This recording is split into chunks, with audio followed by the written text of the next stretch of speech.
President Pro Tem, would you please lead us in the pledge? I pledge allegiance to the flag of the United States of America and to the republic for which it stands, one nation, under God, indivisible, with liberty and justice for all. Thank you, Councilmember. This evening, Council is pleased to have Dr. John Little, who's the Senior Pastor of Resurrection Missionary Baptist Church, to pray with us. Thank you, Pastor, for being with us. Thank you, Mr. President. Let us pray. Eternal God, our Father, we are thankful and blessed for this wonderful day that you have given to us. We thank you that you have allowed us to assemble ourselves together in this manner, in spite of the pandemic that is going on in the world. You still have allowed us to be able to connect one with another. Lord, I pray for our country, Lord, that you would continue to bring healing to our land, bring healing to those that have been affected by this virus that is devastating our communities. I pray you bring healing to families, Lord, who have lost loved ones. Pray for those that are hospitalized and those that are on the front lines tending to their needs. Lord, I pray that you would just bring healing as only you can. Father, I pray for our community. Lord, we ask that you bring healing to the city of Columbus with all the devastation and killings that are going on in our community. Lord, I pray for our young people. I pray for those that are bringing destruction. I pray, Lord, that you would just continue to touch their minds and their hearts to let them know that things that they may be doing is not pleasing to you. And Lord, I pray that you would guide them in a different direction. Help us, Lord, to be able to guide them and give them direction as well. I pray for our city as a whole, Lord, that you just continue to bring Columbus together, continue to bring healing to us, continue to guide our steps during these difficult times that we find ourselves in. Lord, I pray for our city. We pray for our mayor, our council, Lord, that you would continue to guide their steps, guide their hearts, that they would continue to make decisions that affect all of us. Lord, give them the right mind and the right conscience to be able to make those tough decisions, Lord, and guide their hearts in everything that they do. Lord, I pray for our civil servants, Lord, who work beside them and with them. I pray, Lord, that you would continue to give them the stamina they need. Lord, I pray that you would continue to use them, Lord, to continue to help the citizens of this community, Lord, to continue to strive and to continue to move forward. And Father, I just ask that you would just give us guidance, not only today, but in the days to come. And as we meet tonight, Lord, I pray that you would guide our steps and guide our hearts so that what is being discussed will glorify you and it will edify those within our community. We thank you now. Continue to bring healing to our land as only you can. In Jesus' name we do pray. Amen. Amen. Thank you so much, Dr. Little, for praying with us and praying for us this evening. Bless you. Clerk, please call the roll. Brown, Dorans, Faber, Remy, Tyson, President Harden. Any person who takes any actions to obstruct or interfere with the conduct of tonight's meeting may be charged with disturbing a lawful meeting pursuant to Columbus City Code 2317.12. Any person who enters those areas of city council chambers reserved for city officials or invited guests may be charged with criminal trespass pursuant to Columbus City Code 2311.21. Thank you, Madam Clerk. Can I get a motion to dispense with the reading of the journal? So moved. Second. Please call the roll. Brown, Dorans, Faber, Remy, Tyson, President Harden. This week's communications received by the city clerk's office are listed on the agenda and will be published in the city bulletin. Are there any other communications to be read into the record? Not at this time. Are there resolutions by members of council? We'll start with President Pro Tem. No, Council President, thank you. Thank you. Councilmember Mitch Brown. None this evening, sir. Thank you, Councilmember. Councilmember Dorrance. Thank you, Council President. No resolution, but one quick announcement. Want to remind folks that are watching, today is the deadline to register to vote in Ohio. If you've not done so, please plan to vote, and you're planning to vote in this year's general election. Literally stop what you're doing right now. Normally, I don't tell folks to stop watching council meetings, but head to the Franklin County Board of Elections at 1700 Morris Road. They're staying open tonight until 9 p.m. so that as many folks that are needed can register to vote tonight. You never know how long the meeting is going to go, so make sure you get there before 9 o'clock tonight. If you're planning to turn in a voter registration form with paper, you can also go online to voteohio.gov. You can also utilize that if you need to change your address. So if you've moved since the last time you voted, please update your address.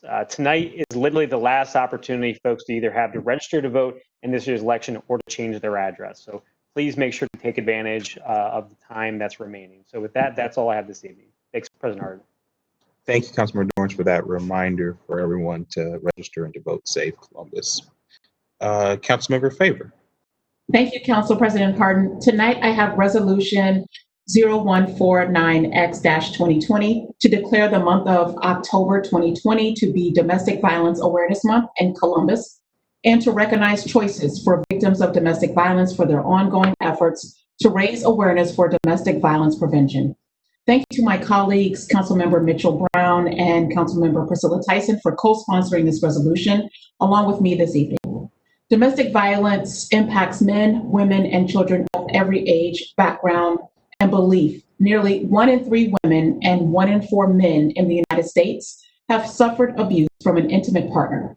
Last year, there were more than 17,000 domestic violence calls in Columbus and Central Ohio.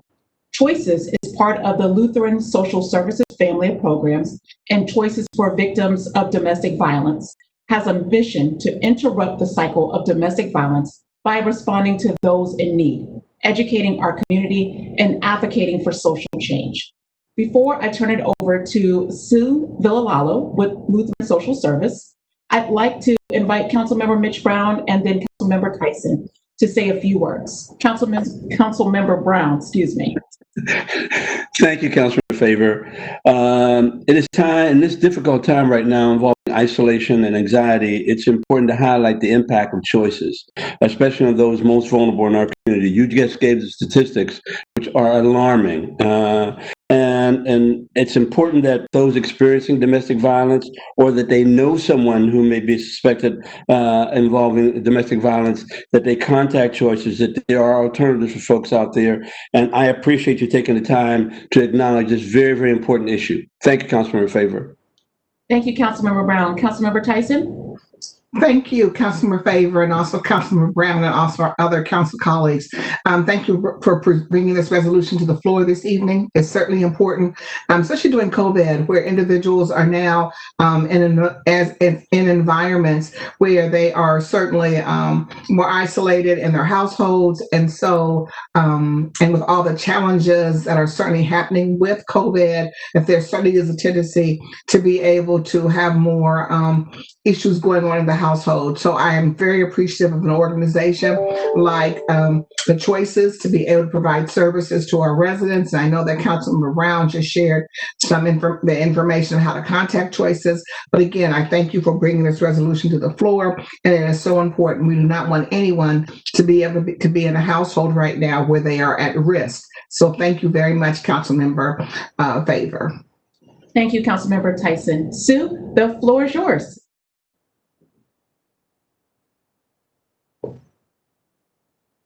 No. Thank you. Good evening, Council President Harden, council members, and honored guests. Thank you, Councilmember Favor, for bringing this forward, and Council Members Brown and Tyson for co-sponsoring this resolution recognizing Domestic Violence Awareness Month and the work of LSS Choices for Victims of Domestic Violence.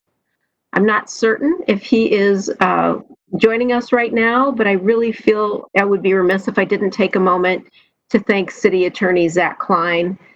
His leadership and the work of his team have really helped to create a strong collaboration with the city and the county and domestic violence service providers. Their work has brought forward 2 very important initiatives into this community, the Firearms Technical Assistance Project and the Blueprint for Safety. These initiatives really enhance safety for the victims and help hold abusers accountable. And I just want to take a minute and thank him and recognize him for his fantastic work. I think, as we all know, 2020 has been a very challenging year for everyone, for victims of domestic violence, sheltering at home with their abuser, The challenges have really become life-threatening. We know one tactic an abuser uses, as Councilmember Tyson mentioned, is to isolate the victim, cutting them off from any source of support. From March of 2020 through September of 2020, Choices saw a 7% increase in our crisis hotline. But what's really important is that we saw an 11% increase on our hotline from police officers who were first responders at the domestic violence scene, who completed a LAP assessment with the victim. That's the lethality assessment protocol, and determined that these victims were in high danger. From this, we know that many victims are only able to reach out for assistance when the violence gets to a level that police need to become involved. Now imagine you know you need to leave the safety of your home, or leave your home for safety, possibly for yourself and your children, and you are very uncertain about coming into a congregate living situation. You're weighing the danger that's in your home with your fear of COVID and potentially exposing your family to the coronavirus. This just complicates everything so much for the clients that we're seeing, regardless truly of the level of danger that they're in. I'm really pleased to share with you that Choices has not had any shelter residents become infected with COVID. We're following all recommended safety, cleaning, and social distancing protocols. I think it's so important to say that tonight when someone listening may be in a situation where they're worried about should they stay at home, where they know they're unsafe, or come into an environment where we can help them and keep them safe. We're doing all of this while we have 36 children in the building learning remotely, attending 22 different schools, all on different schedules, all with different needs. And we have 4 adults who have home offices also inside the shelter. Our community-based services, counseling, community advocacy, and legal advocacy are continuing with a combination of both remote and in-person services. Recent Resilient Initiative funds awarded to Choices by the city will help us so much offset some of the costs that we've had, particularly around allowing children to attend school remotely from the shelter, and we are deeply appreciative for that. As of today, we have 66 adults and 62 children residing in the shelter. That's 128 individuals living in our 120-bed shelter, and we have a short wait list. The high occupancy in the shelter is not new, and to continue this, or to address this continued need for space, we have raised just over $1.5 million in private contributions to expand our shelter. The expansion will have 6 bedrooms or 24 beds, and we will be shelling in another area with 6 bedrooms, 24 beds for future use. The excitement of our expansion, which just began on September 28th, was dampened by the news on September 25th that our VOCA grant, which is a federal award, had been significantly reduced. We will be receiving $170,000 less than the prior year. We knew a cut was coming, but we certainly did not anticipate a loss of almost 5% of our total budget. So this is a new challenge for Choices as we continue to shelter and serve more victims of domestic violence than we ever have in the past. While 2020 brought unexpected challenges for victims of domestic violence and for Choices, we look forward to 2021 expecting really more of the same. It is a time of uncertainty that we are especially grateful for our Columbus City government and our City Council. You have been supportive at every turn to Choices and to creating a safe community for all families. We deeply appreciate all that you do for us and all that you do for the community. Thank you for those. But also, this is not an opportunity for the city church to make any remarks. So we have with us this evening Chief Prosecutor Laura Baker Morrish.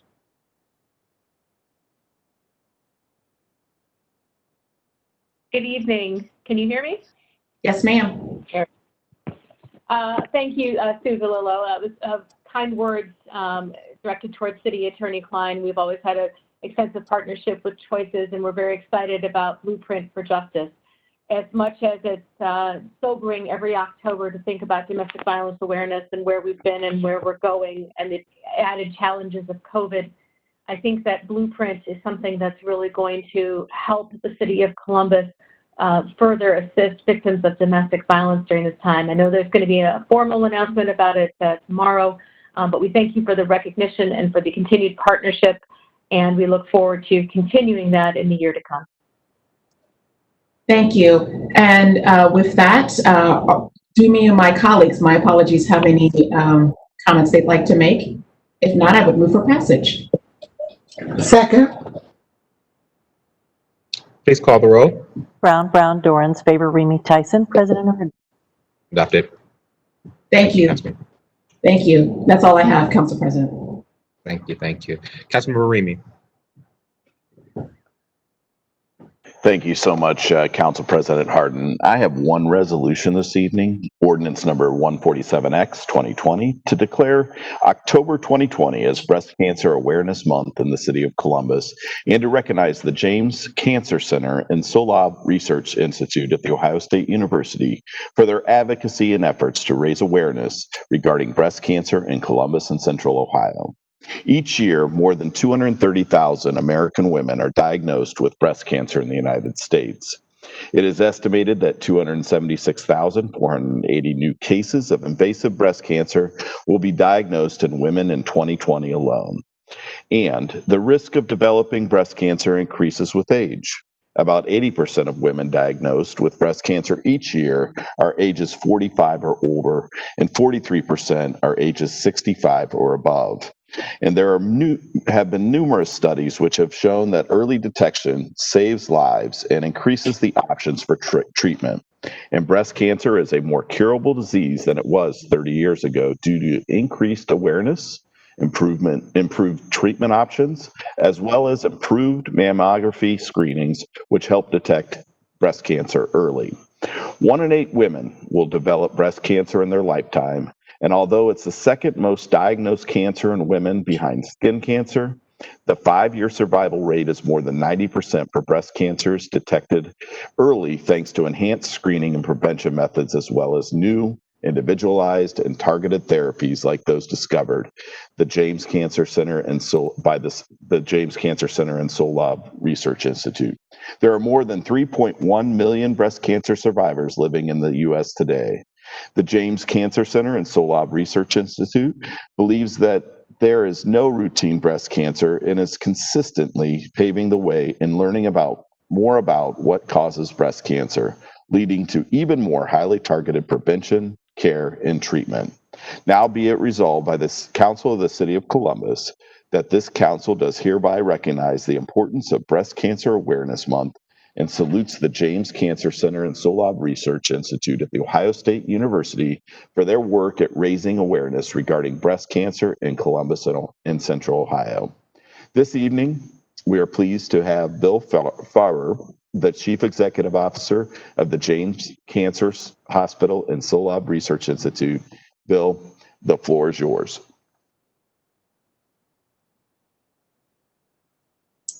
Okay. Well, thank you very much, and good evening, Councilman Remy, Council President Harden, and members of the council.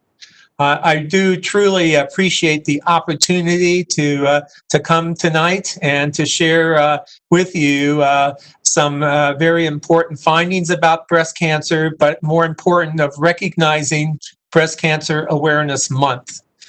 Breast Cancer Awareness Month has been around for a while. It started in 1985 when the American Cancer Society and a pharmaceutical group, which is part of AstraZeneca now, joined forces to get the word out about the impact of mammogram in the detection of breast cancer.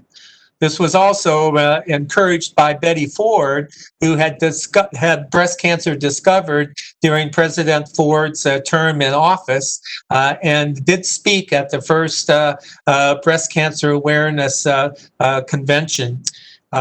This has really made an impact on breast cancer over the years. At that time in 1985, only about 10% of women were getting mammograms, and the cancers that were found were over 3 centimeters in size.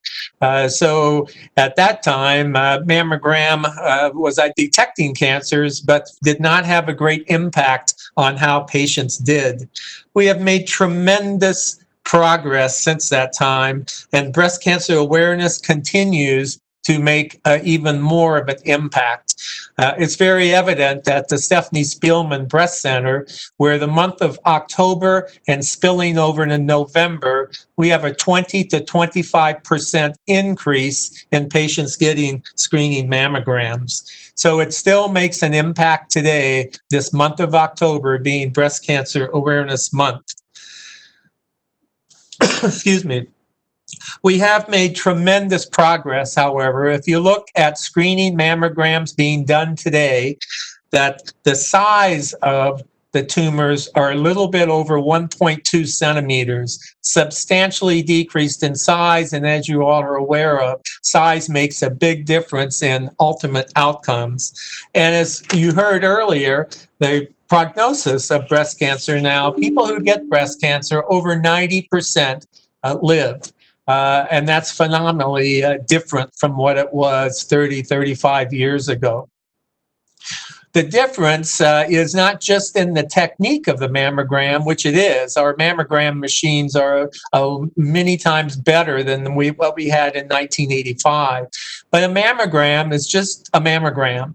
Today we do mammograms, we do digital mammograms, we have ultrasound, we have MRI, we have digital mammograms with 3D called tomosynthesis.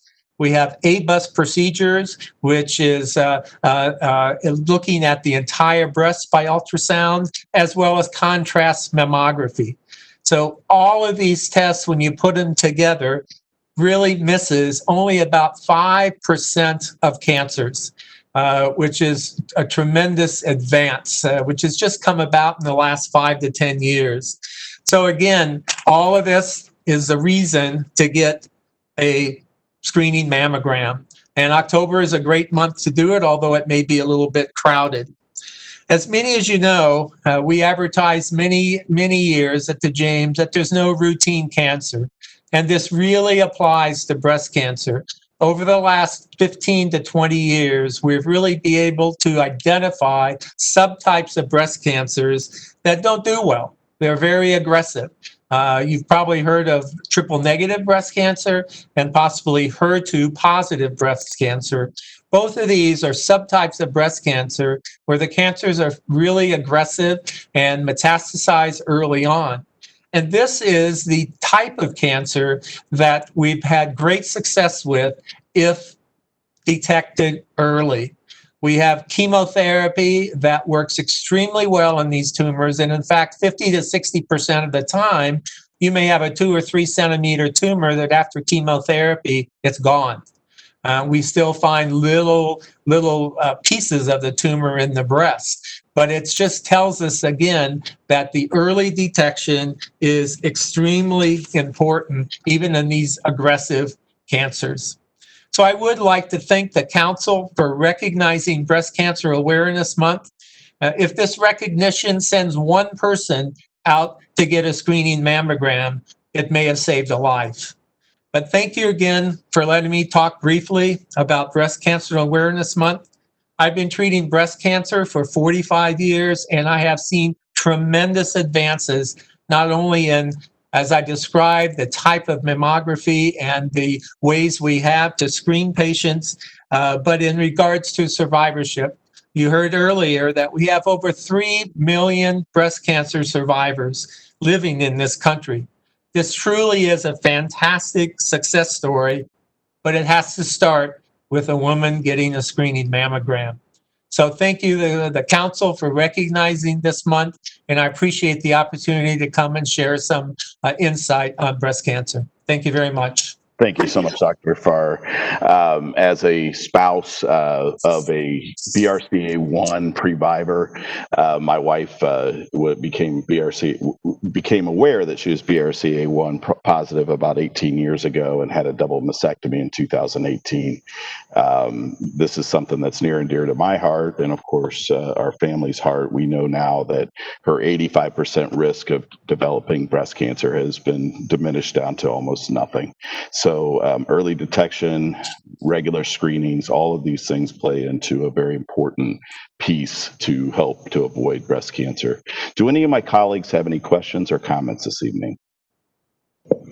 Emmanuel.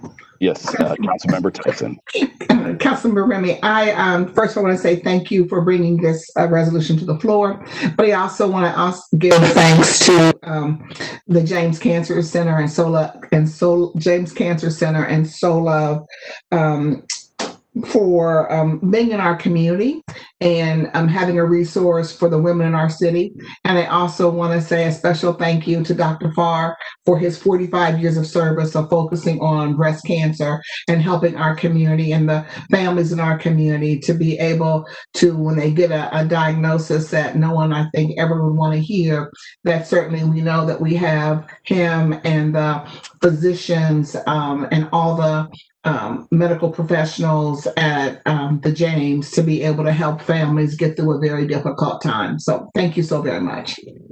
Thank you so much, Councilmember Tyson. Appreciate those words. Anybody else? Seeing none, I move for passage. Second. Please call the roll. Brown, Dorans, favor, Remy Tyson, President Harden. Adopted. Thank you so much. And also, I have one announcement this evening. Due to COVID, the annual benefits fair hosted by the Department of Human Resources was not held this year. This event offered an opportunity for city employees to receive an on-site flu shot from Walgreens. In lieu of vaccinations at the benefit fair, the Department of Human Resources held a flu shot event for city employees. Walgreens was on site and vaccinated 245 of our city's employees. With COVID cases still in our community, it is more important than ever to get a flu shot. City employees received a flu shot voucher in the mail last week. For any employee who was unable to attend the event, take your voucher to any Walgreens nationwide to receive a free flu shot. Our appreciation goes out to the Department of Human Resources, Benefits and Wellness section for providing yet another way to keep our employees, their families, and their communities safe. Thank you so much, Council President Harden. That's all I have this evening. Thank you, Councilmember. Councilmember Tyson. Thank you, President Harden. And Councilman Remy gave me a great lead-in for our community that is not working with the City of Columbus, that we will have flu shot clinics from Columbus Public Health, and they will begin Saturday, October the 10th at Columbus Public Health, the Loop drive-through. So just drive through and get your flu shot at 240 Parsons Avenue from 9 to 3 p.m. So this Saturday, October the 10th. And then also they will be certainly having flu shots Monday the 12th through the 16th at Columbus Scioto High School, the 17th at Columbus Public Health, again at the Loop. So every Saturday at the Loop.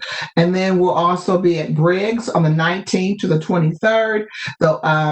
They will also be at the Ohio Expo and State Fair on October 26th, and October 27th and 28th, they'll be at the Community Center, in the city of Worthington. So again, Saturdays from 9 to 3 at 240 Parsons Avenue. And now I'd like to go ahead and I have two resolutions this evening. The first resolution is Resolution 142X-2020, and is to recognize the 35th anniversary of Lifeline of Ohio and to support Donate Life Month in the City of Columbus by encouraging residents to consider the gift of life through organ, eye, and tissue donations. Whereas Donate Life is traditionally recognized each year during the month of April, it is a time when Donate Life organizations from across the country strive to make life possible by educating and motivating individuals to register their decision to be an organ, eye, or tissue donor. However, this year's observance was delayed due to the COVID-19 pandemic. Whereas more than 108,000 men, women, and children are currently awaiting a life-saving organ transplant in the United States, approximately 20 times a day, a person dies for a lack of an available organ. Ohio has more than 3,100 people awaiting an organ transplant at any one time. Central Ohioans have more than 700 men, women, and children currently listed for an organ transplant at The Ohio State University, Wexner Medical Center, or Nationwide Children's Hospital. And whereas the high prevalence of diabetes, hypertension, obesity, hepatitis B and C results in racial minorities being disproportionately represented on a transplant waiting list, organ transplantation positively impacts patient survival by greater access is limited by a severe donor shortage. African Americans make up the largest group in need of transplant. In fact, according to the National Kidney Foundation, only 17% of African Americans needing a transplant received one. 17%. Whereas a single donor can potentially save the lives of 8 people through organ donation by donating their heart, lungs, liver, pancreas, kidneys, and small intestine, and enhance the lives of more than 75 others through tissue donation by donating corneas, veins, heart valves, bones, skin, tendons, ligaments, and nerves. Whereas for 35 years, Lifeline of Ohio, the local organ procurement organization serving this area, has been empowering the community to save and heal lives through organ, eye, and tissue donations. Whereas more than 5.7 million Ohioans have made the important decision to register as an organ, tissue, and eye donor in Ohio Donor Registry, but the need for more registered donors is still great. Whereas Lifeline of Ohio has partnered with its colleagues throughout the state of Ohio to educate and unite Ohioans around the solution to our shortage of registered donors by hosting Don't Wait, Save 8, October 8th, Ohio's first ever online organ donation registration drive, inspiring citizens to register as an organ, eye, and tissue donors. Whereas Ohioans can learn more about donation and participate in Don't Wait, Save 8 by visiting www.donatelive.org. And whereas discussing your donation decision with your family is one of the most important additional steps a family can take registering as an organ donor. Now, therefore, be it resolved by the Council of the City of Columbus that this council does hereby recognize the 35th anniversary of the Lifeline of Ohio and to support Donor Life Month in the City of Columbus by encouraging residents to consider sharing the gift of life through organ, eye, and tissue donations. I would now like to ask Kent Holloway, of the CEO of Lifeline of Ohio, to give some comments. Thank you, and good evening to everyone. Council President Harden, Council President Burton Brown, and Councilmember Tyson, and all members of council. On behalf of all my colleagues and more than 700 local individuals waiting for a life-saving organ transplant, I thank you for your long-standing support of organ, eye, and tissue donation. Already, you've heard tonight that 2020 has been a year that we couldn't have predicted, and it's still not done.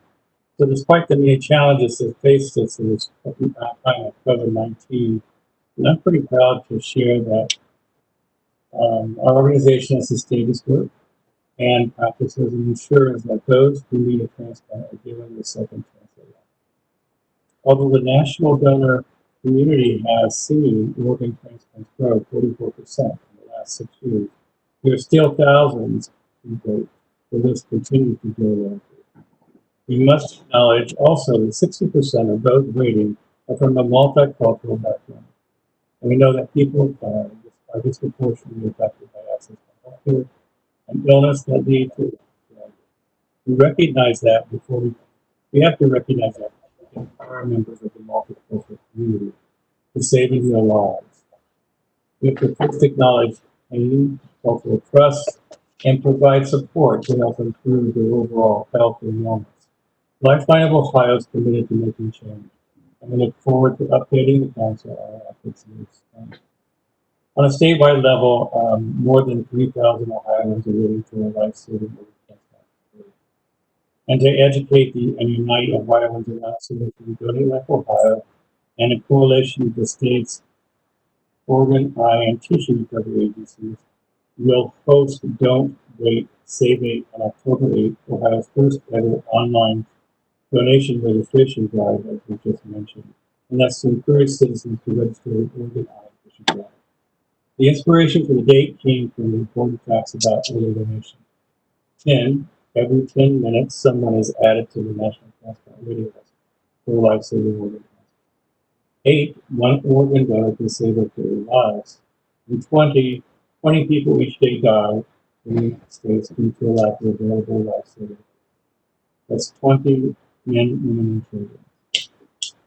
We'd like to invite the members of City Council as well as the citizens to join us on the as I mentioned, at www.donatelifeohio.org on 10/8 to learn more about the weight, and the impact that registering as a donor can have.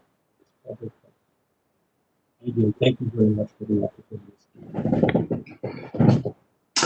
Thank you, Kent. And certainly, I will share that I am certainly a registered organ donor.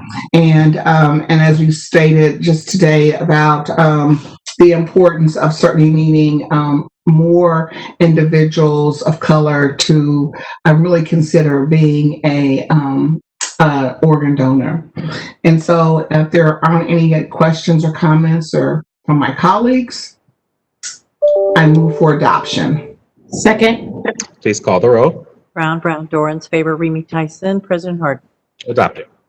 Thank you. And the next resolution I have is Resolution 148X-2020, and it is to designate October the 4th through the 10th as Mental Illness Awareness Week in the city of Columbus, and to recognize the National Alliance of Mental Illness Franklin County, known as NAMI Franklin County, as one of the leading mental health agencies in providing education, support, and advocacy services to the residents of Franklin County. And whereas mental health is vital for the emotional, physical, and mental well-being of those with mental illness, their families, and our community. Whereas 1 in 5 adults experience mental illness each year, 1 in 6 U.S. youth aged 6 to 17 experience a mental health disorder each year, and 50% of all lifetime mental illness begins by age 14. Whereas mental disorders collectively make mental illness the most prevalent health problem in America today. In fact, it is more common than cancer and lung or heart disease combined. Whereas one of the guiding principles of the community health, mental health care has been its commitment to a comprehensive, consumer responsive delivery of services. And whereas there is an exponential effect which is caused from failing to treat those affected by mental illness. These gaps in service contribute to homelessness, alcohol and drug addiction, school and work letdowns, suicide, and other threats to public good. And whereas NAMI Franklin County has continued to diligently work toward its mission of providing free education, support, and advocacy to those with mental illness and the family of caregivers, regardless of the client's age, gender, race, ethnicity, religious, or economic status. And whereas NAMI Franklin County has persistently worked to raise awareness about mental health, mental illness, and continue to fight against the stigmas that are associated with mental illness. Now, therefore, be it resolved by the Council of the City of Columbus that this council does hereby designate October 4th through the 10th as Mental Illness Awareness Week in the City of Columbus, and recognizing the National Alliance of Mental Illness Franklin County as one of the leading mental health agencies providing education, support, and advocacy to the residents of Franklin County. I would now like to ask Rachel Martin, Executive Director of NAMI Franklin County, to share some words about her organization.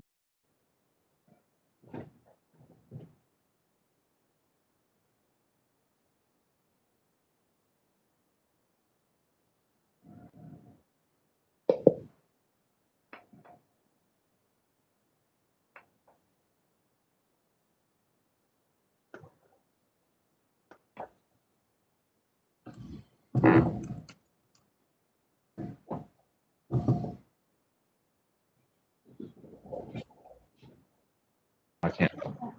Councilmember Tyson, I don't know if you actually introduced your. Yeah, oh, I did. I said Rachel Martin.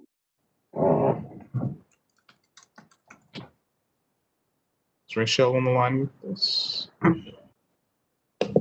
There we go. I think that's.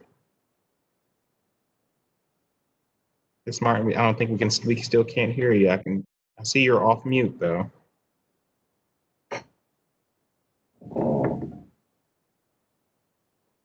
Oh, unfortunately, I don't know.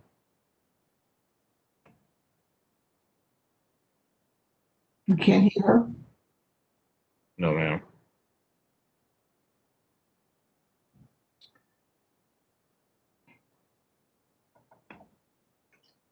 Well, if we cannot, well, I won't delay the meeting. What I will say is that, as you know, that we are continuing to focus on racism as a public health crisis. And and so when I think about mental health and mental well-being, mental health, that certainly racism as a public health crisis is really front and center. That I want to, despite having similar rates of mental health, issues, Black and Hispanic children and teens receive about half the mental health services their white counterparts do, often receiving disciplinary action rather than help for the same behaviors. And this was just recently published by the International Journal of Health Services. And it says minority kids just don't get help when they're in trouble. Instead, they get expelled or jailed. By punishing people for mental illness or addiction is both inhumane and ineffective. The lack of care for minority youth is the real crime. It has become increasingly clear that minorities are overrepresented in the criminal justice system and underrepresented in the receipt of mental health. And so it was going to be, and that's why, besides celebrating this week, but it was to ensure that Michelle could share what she and her organization is doing in regards to supporting, especially our Black and Brown youth and also Black and Brown families in regards to receiving mental health treatment. And so, again, I thank her for the work that she's doing, focused on this entire community, but certainly to work with children of color, because there's a stigma associated with this, with having mental health issues. So we want to make sure that individuals can get treatment to be able to help them to move forward. And it's also something that we found in working with our girls through the study of the Commission on Black Girls, is the stigma of mental health and the lack of getting the support for mental health. So, because mental health providers don't necessarily look like them. And Rachel, as an organization, certainly has individuals that work with her organization that look like the people that they're serving. But again, because she cannot speak, again, I want to recognize her organization, recognize her leadership. And also during COVID, she was one of the organizations that donated many supplies for our children during COVID for the back to school rally. So again, thank you to Rachel. And if there are no other questions or comments from my colleagues, I move for adoption. Second. Please call the roll. Brown, Dorans, favor, Remy Tyson, President Harden. Adopted. Thank you. That's all I have in my committee. Thank you, Councilmember Tyson. I have one last resolution this evening. It is 0143X20-2020. It's to honor and congratulate Ms. Catherine Willis on receiving the Harrison Sayer Award. Now, as a Columbus City school teacher, Ms. Willis dedicated her career to instilling knowledge and developing students to become lifelong learners. And nearly 50 years ago, she co-founded Friends of Art and Community Enrichment, or FACE, to introduce children to the arts and culture of Africa and African Americans. In 2007, she founded Urban Strings, an organization dedicated to supporting underserved minority youth and playing string instruments. Since its founding, the group has grown from just a few young people to more than 50. I personally know how valuable Urban Strings is to Black youth in Columbus. My younger cousin, Craig, participated in Urban Strings for many years. He's generally a shy kid, and I saw firsthand him gaining a lot of confidence through Urban Strings. The Harrison M. Sayer Award is given in honor of the Columbus Foundation's founder and 25-year volunteer director, and recognizes leadership in philanthropy in Central Ohio. Before hearing from Mrs. Willis and adopting this resolution, I think we have Mr. Doug Kreidler on with us. Just got to give this a go. I'm here. All right, I'm going to turn it over to you, Mr. Kreidler. Well, thank you. You've covered it beautifully. I first want to say to everyone on City Council, I so appreciate and respect the job and the difficult jobs that all of you have to help our community get through these challenging times in just and equitable ways. So thank you for all that you're doing. So yes, the Columbus Foundation was founded by Harrison Sayer. It was in the middle of World War II, another time of global hardship and fear. And yet he brought together some other residents and thought about what could they do to build an enduring institution that is about generosity, it's about thinking and acting on behalf of others, and created in the middle of the toughest of times, or what appeared then to be the toughest of times, this remarkable and enduring institution. So this is the award named after him. It's our Philanthropy of the Year award. And really, we ask you to join us in this sort of jubilation, if you will, of awarding it to an extraordinary person of generosity, of heart, a conviction, of conscience, Catherine Willis. And just ask you the next time you think about the word philanthropy, though it's a big word and can connote a certain loftiness, that really what it's about and what we're committed to being about is sort of reshaping what it is. What does success look like? What does significance look like? And we think it looks like Catherine Willis, a person who's been big in impact, who's been steadfast and enduring in voice and conscience.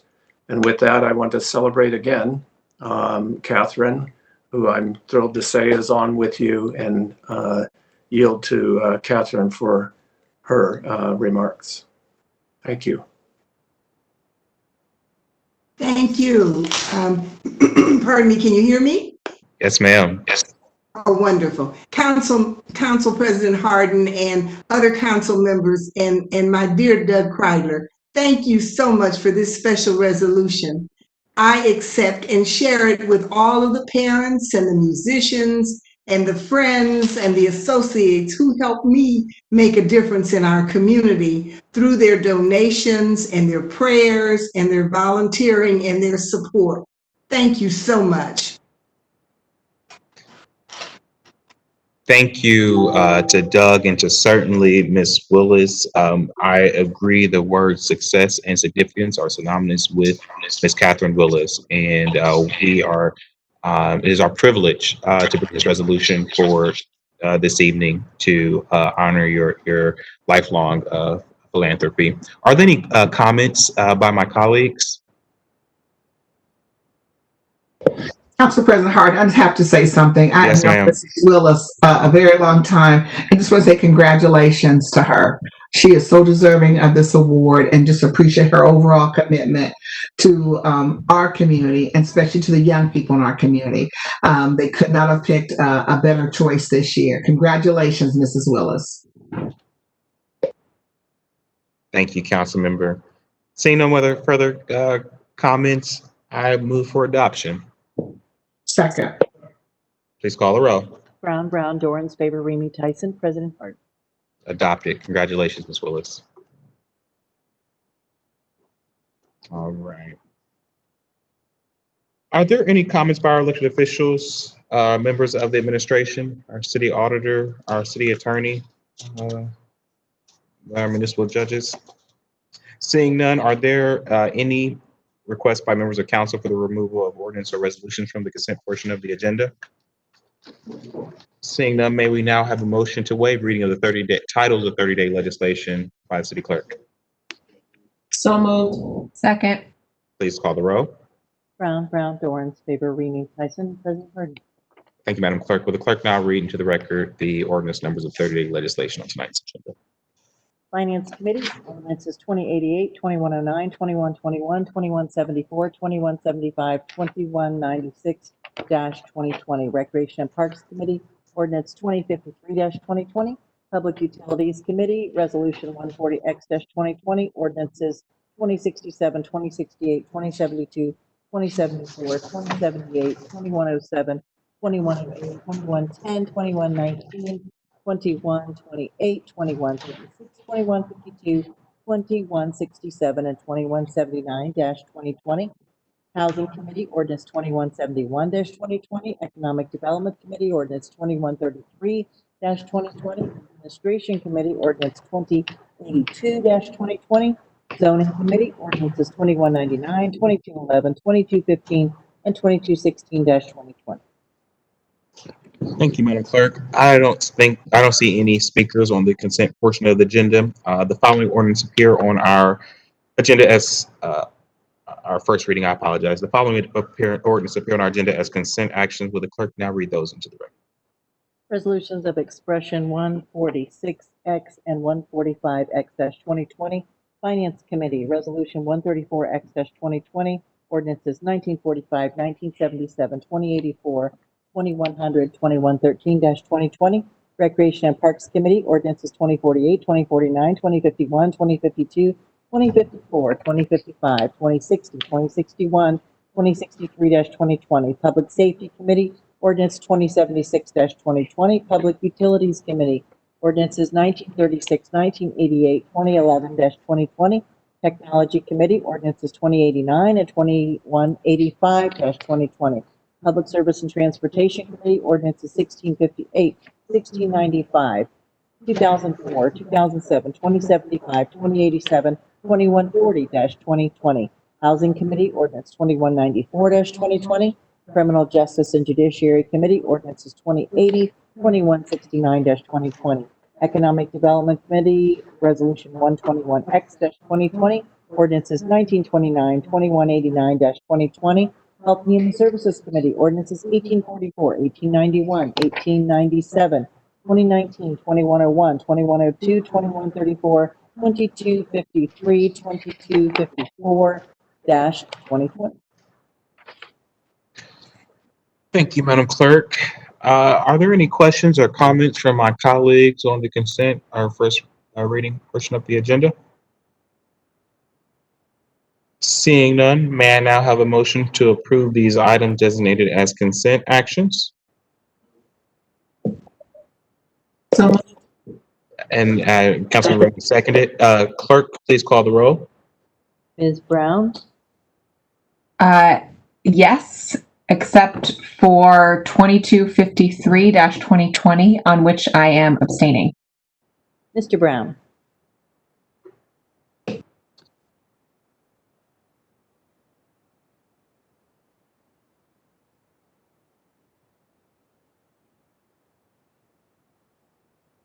Yes. Lawrence? Yes. Ms. Taylor? Yes. Mr. Remy? Yes. Ms. Tyson?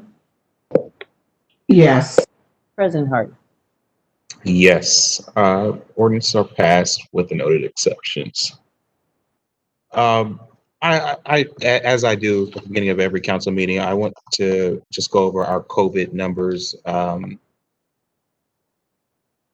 As of today, there have been 481 Columbus residents who have died because of COVID-19. That is 26 more of our neighbors that have passed away since our last council meeting due to this virus. Just a reminder to please wear your face mask and to practice social distancing, that this virus is still amongst us. With that, we will now go into the second reading portion of our agenda. The first committee to come before council is the Recreation and Parks Committee. That committee is chaired by Councilmember Elizabeth Brown. Councilmember, the floor is yours. Thank you, President Harden. Tonight we have in Recreation and Parks, first up ordinance 2057-2020 to authorize the Director of the Recreation and Parks to enter into contract with Kokosing Construction Company for the Olentangy Trail Arena District Connector Bridge Project, to authorize the transfer of $573,051.80 within the Recreation and Parks voted bond fund, to authorize the amendment of the 2019 capital improvements budget, to authorize the expenditure of $3,058,051.80 from the Recreation and Parks voted bond fund, and to declare an emergency. Recreation and Parks was awarded a $485,000 grant from the Clean Ohio Trail Fund to help construct a bridge over the Olentangy River at Nationwide Boulevard. The bridge will be a direct connection to the 130-mile regional trail network for downtown, one of the city's major destinations that hosts more than 2 million visitors per year. This bridge will provide additional walking and biking options for thousands of people to get to work, to get home, or to attend special events. Beyond accessibility and convenience, creating these additional transportation options is an important component of our efforts to fight climate change by giving more people viable alternatives to using their car. Emergency action is being considered to meet the deadlines established by grant funding. The department anticipates beginning work this month and completing work by July of next year. Are there any comments or questions from colleagues? Hearing none, I move for passage. Second. Please call the roll. Brown, Dorans, favor, Remy Tyson, President Harden? Pass. Thank you. Next, we have ordinance 2062-2020 to authorize the Director of Recreation and Parks to enter into contract with the Ryder Company for the construction of the Griggs Boat Launch Improvements Project, to authorize the transfer of $1,251,490 within the Recreation and Parks voted bond fund, to authorize the amendment of the 2019 capital improvements budget to authorize the expenditure of $1,251,490 from the Recreation and Parks voted bond fund, and to declare an emergency. Public Utilities and Recreation and Parks entered into a maximum reimbursement cooperative agreement with the Ohio Department of Natural Resources for $800,000 in funding towards this project. The scope of work includes the removal and replacement of the existing concrete boat launch ramps and abutments. An additional boat launch ramp is being added to each site. The floating docks will be replaced or refurbished. Parking and sidewalk improvements will meet ADA standards, and there will be landscape work included. These improvements, particularly the work on the ADA compliant sidewalks, will increase accessibility and safety for our residents utilizing the reservoir. The project should start construction this month, and it's anticipated to be complete in April of 22. Emergency action is under consideration so the project can start and be completed as soon as possible to minimize the disruption for users of the reservoir. Are there any questions or comments from colleagues? Hearing none, I move for passage. Second. Please call the roll. Brown, Dorans, favor, Remy Tyson, President Harden? Passed. Thank you. And then that's all I have in Rec and Parks, but may I move to education? Please. Thank you. Tonight, I'm excited to introduce ordinance 2232-2020 to authorize the Department of Education to enter into contract with Future Ready Columbus for the purpose of researching residents' access to and perceptions of early childhood education opportunities, to authorize the appropriation and expenditure from the Neighborhood Initiatives Subfund, and to declare an emergency. The city is partnering with Future Ready Columbus to create a Birth to 5 plan to ensure Columbus children are ready for kindergarten. In order to achieve that goal, we need to know the current opportunities and barriers families face to accessing quality early childhood education and care. The fact of the matter is, in so many cases, we don't know where kids are or what care kids are engaged in before they're 5 and show up at the door of our public schools, yet we expect them to be ready to learn.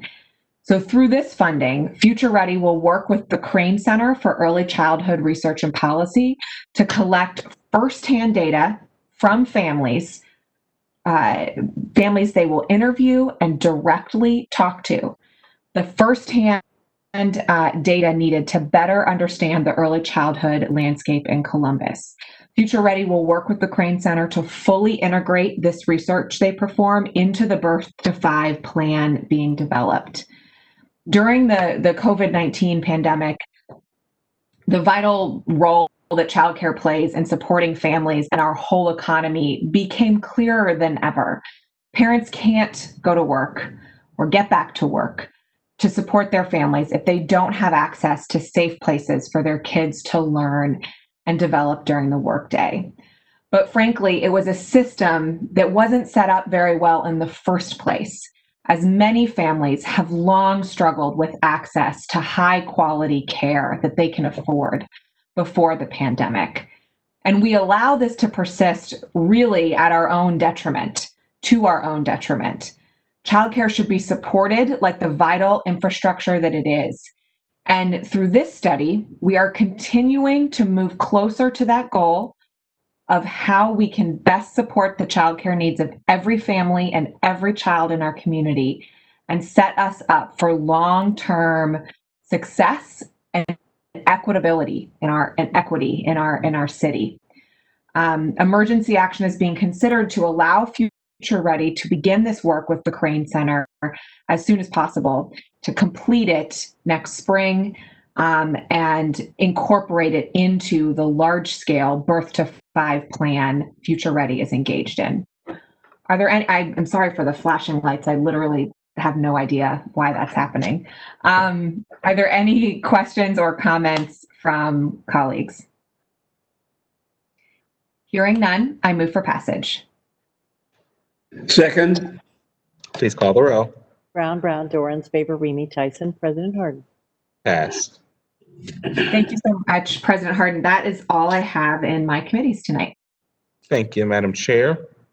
The next committee to come before council is the Public Safety Committee. That committee is chaired by Council Member Brown. Councilmember, the floor is yours. Thank you, Council President. Tonight I have ordinance 2148-2020 to authorize the Public Safety Director to modify the contract with SST Inc., doing business as ShotSpotter, to continue a gunfire detection, alert, and analysis program, and to expand the city's existing coverage area by an additional 3 square miles in the Near East Side, to authorize the transfer of $764,000 within the general fund, to authorize the expenditure of $1,132,215 from the general fund, and to declare an emergency. Also present this evening is Deputy Director Craig Stone, and I believe he has Deputy Chief Bash also available. I have a few questions for him. Director Stone, are you available?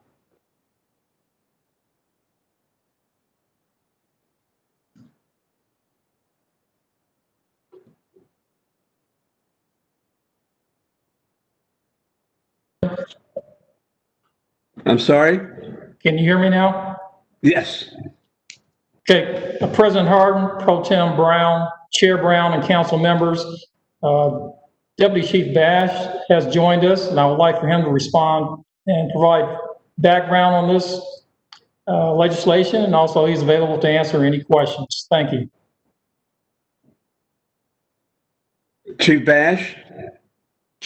Good evening, Councilmember Brown. Thank you for the opportunity to be here to talk a little bit about ShotSpotter. As you probably know, I'm very passionate about the opportunity to make our community even safer than it already is. This expansion of additional 3 square miles on the Near East Side was created or decided upon because of the data with violent crime that exists in that area. It has existed in that area for as long as I've been a police officer, for the past 31 years. What we're finding throughout the rest of the city is that we're getting about 20% of the calls of shots fired throughout the city. ShotSpotter picks up the other 80% without ever getting a 911 call or a 645-4545 call. So it's extraordinarily important for us to enhance the safety of that community to have ShotSpotter there available for the officers to respond. Chief Bash, a few questions from me. Would you share the importance of collecting shell casings at the scene from a ballistic standpoint so that people know not to pick up shell casings? Thank you for the opportunity, Council Member.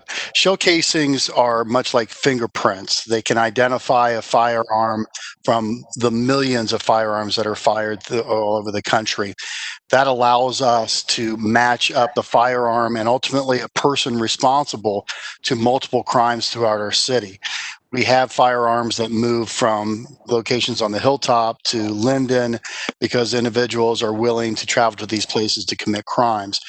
We increase our knife and hits because of ShotSpotter about 15 times. Now, that's a staggering number, and I know the crime lab that you were very instrumental in building is much overworked now, but we are getting enough evidence to close cases just because of what we're getting from ShotSpotter. Matter of fact, we've been able to account for, just over the past 6 months, 19 arrests only because of ShotSpotter alerts and no other information available at all. And Chief, can you also share with us the method and information utilized to determine placement of this new technology in the Near East Side? Thank you. We take a look at violent crime numbers, homicides, aggravated assaults, shots fired calls, robberies, and we use a heat map program that our analysts put together for us. And that's how we determine whether or not we need a ShotSpotter system in that particular area. I know that Director Speaks is seeking a grant to enhance some of our abilities with some analysts, and they're also looking at some of the other stimuli in that particular area that they would be eligible for other grants. We specifically look at just violent crime rates. Chief, also, are there any video components associated with ShotSpotter? No, ShotSpotter is just an acoustic system. As I've mentioned before, though, I would love to have the integration of our neighborhood safety cameras so that as soon as a ShotSpotter alert goes out, the tilt, pan, and zoom functions of our neighborhood safety cameras could be right on that particular spot, and we could very quickly and easily identify the individual who was firing those shots. But ShotSpotter in and of itself is completely an auditory and computerized system with no video component at all. Chief, also, is the capability exist for notification to our police vehicles that are in the area? Yes, sir. Matter of fact, every cruiser has the ability to log on to ShotSpotter. Matter of fact, they're required to log on to ShotSpotter. I even have it on my cell phone. Many officers put it on their cell phones as well, so that ShotSpotter alert goes out and immediately the officers in the area have that particular call for service. And we've seen response times reduced from 6, 7, 8 minutes down to as little as 60 seconds because of that, allowing us to find victims, which we have at least 3 victims that we've found. We've rendered aid. We've saved their lives because of the aid that the officers rendered that never would have been called in because we had no 911 calls corresponding. And Chief, one last question from me. How do you notify the neighborhood once it is determined that the shot spotter will be installed? The first thing we'll do is a press release, as we did with our first Hilltop location. Then we'll use our community liaison officers to ensure that all the block watches are aware that these are going through. And lastly, we will canvass that particular area, because the audiologists, so those individuals who are the audio technicians, will find the exact spots that they need to have the sensors. We will go to those businesses or individuals to ask them permission to put the sensors on their property. So there's 3 ways that community will know that we're going to be there. Thank you, Chief. Are there any questions from my colleagues? Seeing or hearing none, I move for passage. Second. Please call the row. Brown, Dorans, favor, Remy Tyson, President Harden. Passed. Director Stone and Chief Bash, thank you for your attention this evening and your involvement. That's all I have, Council President. Thank you, Mr. Chair. The next committee to come before council is the Public Utilities Committee. That committee is chaired by Councilmember Dorans. Councilmember, the floor is yours. Thank you, Council President Harden. Tonight in the Public Utilities Committee, we have ordinance number 2035-2020 to authorize the Director of Public Utilities to enter into a professional construction management agreement with Smoot Construction Company of Ohio for the Big Walnut Trunk Extension Phase 2 professional construction management project, to authorize a transfer within an expenditure of up to $5,436,121.24 from the Sewer General Obligation Bond Fund, and to amend the 2019 capital improvement budget. This project will provide sanitary sewer service for the rapidly developing area between the Hoover Reservoir and the village of New Albany, north of State Route 161. This will eliminate the household sewage treatment systems or septic tanks in the area, which will improve watershed runoff for the region. It will also help expand tax base and ratepayers for Columbus provided utilities. Do any of my colleagues have any questions or comments? Seeing none, I move for passage. Second. Please call the row. Brown, Dorans, favor, Remy Tyson, President Harden. Passed. Thank you, Council President. That's all I have this evening. Thank you, Mr. Chair. The next committee to come before council is the Public Service and Transportation Committee. That committee is chaired by Councilmember Favor. Councilmember, the floor is yours. Thank you, Council President Harden. Tonight in Public Service and Transportation, I have ordinance number 2118-2020 to authorize the Finance and Management Director to establish purchase orders and contracts with multiple vendors for the purchase of various traffic management and control commodities for the Department of Public Service, to authorize the expenditure of $100,000 for more in a fiscal year against universal term contracts, to authorize the expenditure of up to $1,200,000 from the Street Construction, Maintenance, and Repair Fund for the purchase of various traffic management and control commodities, and to declare an emergency. The Department of Public Service utilizes pavement markings, materials, sign manufacturing materials, school flashers, traffic signal commodities, and a variety of traffic management and control commodities throughout the city. These supplies and materials are necessary to ensure traffic safety throughout the city of Columbus, and this ordinance supports that part. Are there any questions or comments from my colleagues? Seeing none, I'd move for passage. Second. Please call the row. Brown, Dorans, favor, Remy Tyson, President Harden. Passed. Thank you. Next, we have ordinance number 2129-2020 to authorize the Director of Public Service to grant consent and propose cooperation with the Director of Ohio Department of Transportation for the Pedestrian Safety Improvement Program, and to declare an emergency.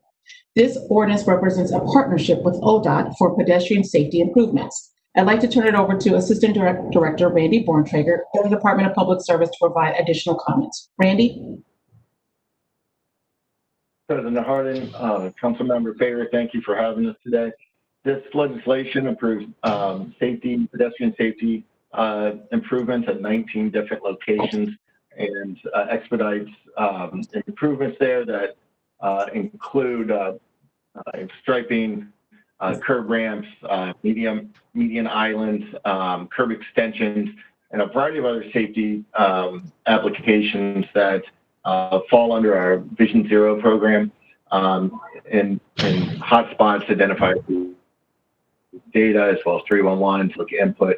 We're extremely excited about this. In Columbus, for instance, a pedestrian is 14 times more likely than a motorist to die or be seriously injured in a traffic-related crash.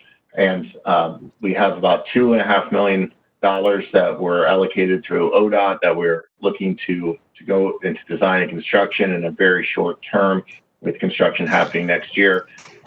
We appreciate council taking this legislation up, and I would be remiss to say that we are constantly looking for public input on dangerous areas or places where we're seeing traffic-related incidents or where you feel unsafe using your transportation system. I urge people to go to Vision or Columbus.gov/Vision Zero, use our map, tell us where these locations are. 60% of serious injuries and fatalities happen on only 10% of our roads, but we need to hear where more are happening, where you see somebody running a red light, going through a stop sign, putting somebody that's walking or biking or using a mode of transportation in danger. Councilmember Favor, thank you for having us on tonight.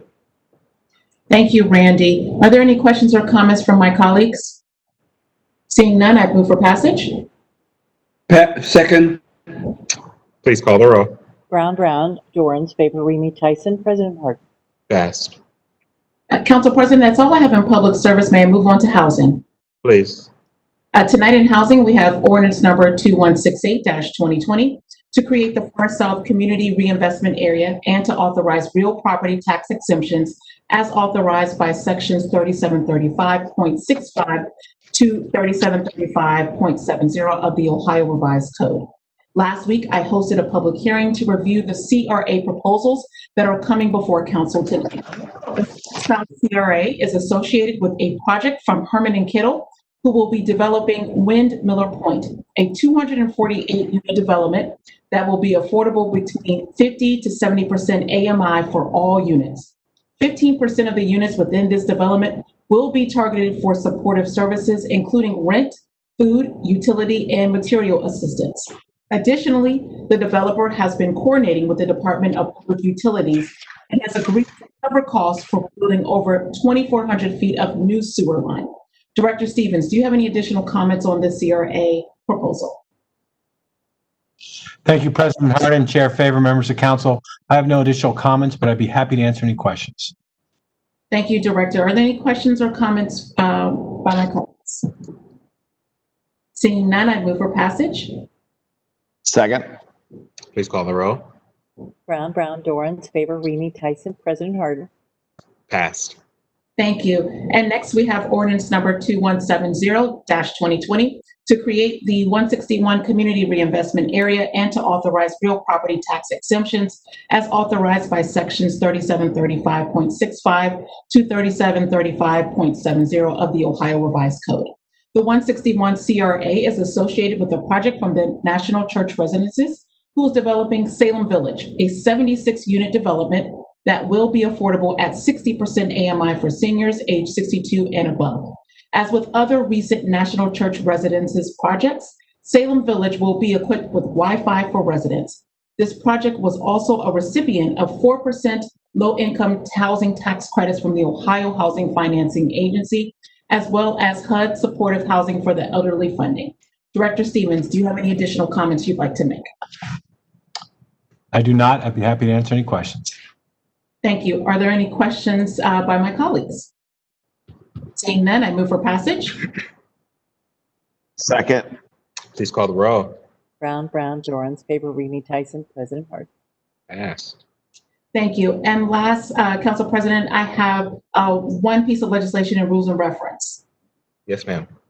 Thank you. Tonight in rules and reference, I have ordinance number 2142-2020 to amend section 1943.04 of the Columbus City Codes to require existing officers to take an oath each time they receive a promotion that includes a prohibition for Division of Police officers from affiliating with hate groups, to repeal existing sections 1943.04 of the Columbus City Codes and to declare an emergency.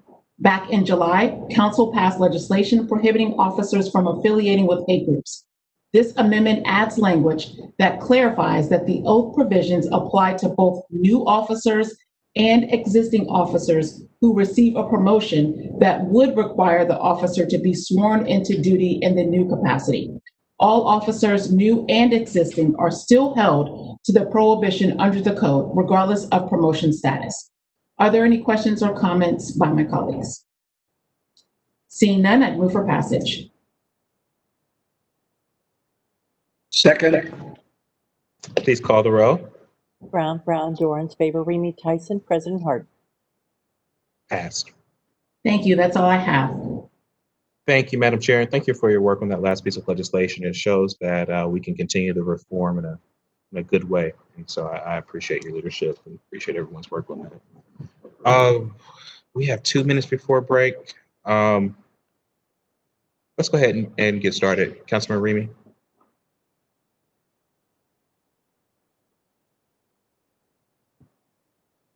Thank you so much, Council President Harden. I have 2 items in Economic Development Committee this evening. First is Ordinance 2120 to authorize the Director of Building and Zoning Services to enter into a professional services contract with Lisa Wise Consulting for the Zoning Code Assessment and Update Strategy Project, to authorize the expenditure of up to $200,000 from the Development Services Fund to pay for this contract and to declare an emergency. This legislation authorizes the Director of Building and Zoning Services to enter into a professional services contract with Wise Consulting in an amount of $200,000 for the Zoning Code Assessment and Update Strategy Project. Columbus is taking steps to update its zoning code to ensure that it is aligned with the city's priorities for growth management, affordable housing, job creation, neighborhood vitality, and transportation. Phase 1 of this effort involves a professional assessment of the technical, process, and policy aspects of the code and formulation of a strategy for subsequent update. This project will include stakeholder outreach and include recommendations for a public engagement plan moving forward. The Department of Finance Purchasing Office solicited requests for proposals on behalf of the Department of Building and Zoning Services for the Zoning Code Assessment and Update Strategy contract. Lisa Wise Consulting received the highest score for the evaluation committee. The Building and Zoning Services Director subsequently authorized contract negotiations between the city and Lisa Wise Consulting, which were successful. Tonight, I'd like to invite Councilmember Tyson to say a few words before we throw it over to Director Messer.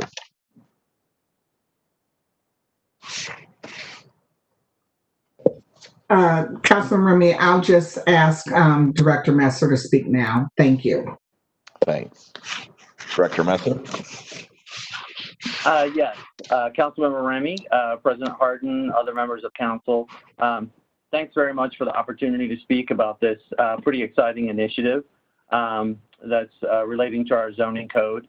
Our current zoning code dates back to the 1950s, so it's well overdue for an overhaul. We really are excited about the opportunity to look at our zoning code, have it be aligned better with our strategic priorities and with our growth that we know is going to happen in the city of Columbus over the next several years.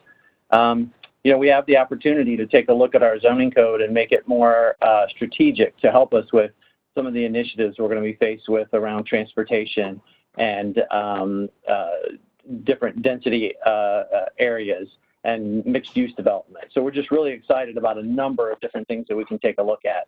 As you mentioned, phase 1 is predominantly just to review the code, to go through all the provisions of the code and look at recommendations. The emphasis on phase 1 is going to be on really communication with stakeholders. We're going to look to speak with civic groups, various neighborhood leaders, various folks in the neighborhoods, as well as developers, other organizations that have input into this process. So phase 1 is a very comprehensive look at our current zoning code to really ask the question, how can we make it better? How can we do things that allow the code to match our strategy going forward?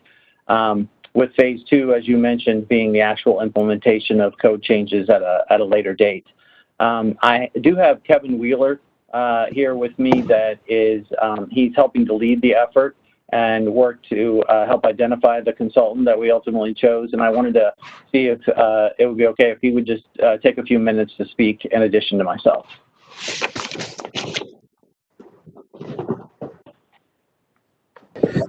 Director Messer, I think that would be great. Also, if Kevin will certainly share information around the diversity of the team from Ms. Wise's organization, would be quite helpful. Thank you. Sure.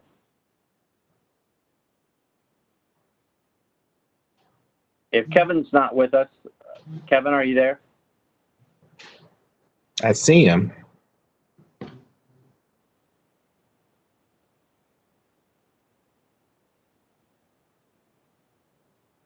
Kevin, Okay, that's all right. I can speak to that. Oh, wait, I think he's.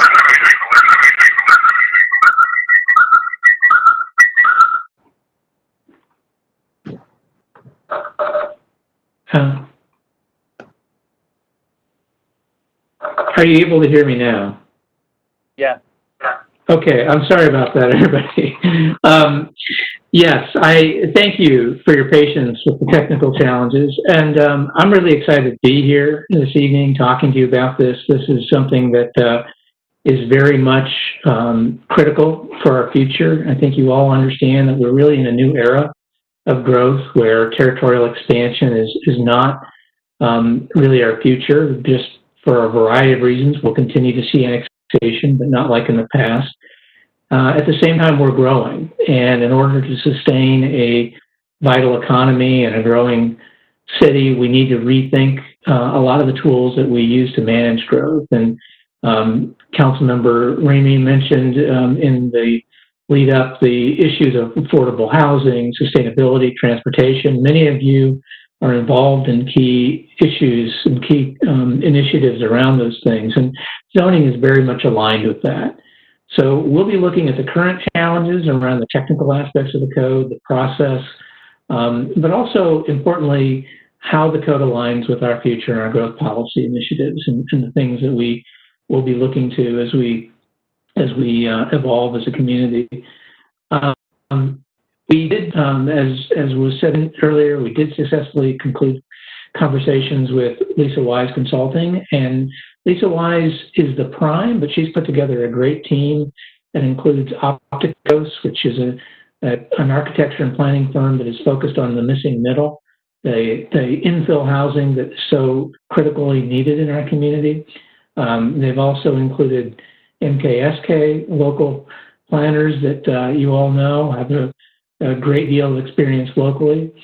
Warhol and Wall Street will be helping us specifically with our efforts to reach a broader segment of the community, make sure that we connect with folks who don't always don't always have an opportunity to engage in the traditional public involvement process. And that's important for us as we set a foundation, not only for this phase one, but for the tools that we're going to be needing to use in phase two to actually undertake the work.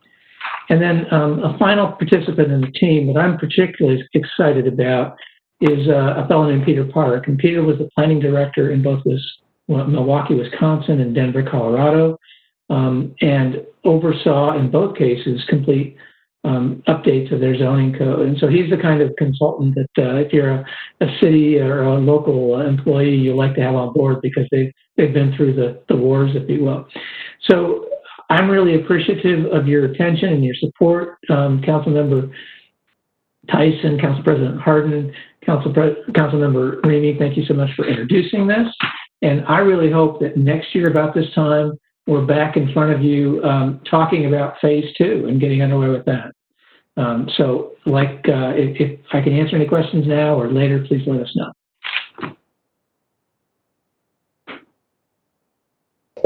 Certainly. Thank you, Kevin, for your hard work in this regard, and also fixing the work of Director Messer. And now I'll turn this back over to Councilman Remy. Thank you. Thank you very much, Councilmember Tyson. President Hardin. Thank you, Councilmember. I won't belabor this much, but just to say that this is a big deal.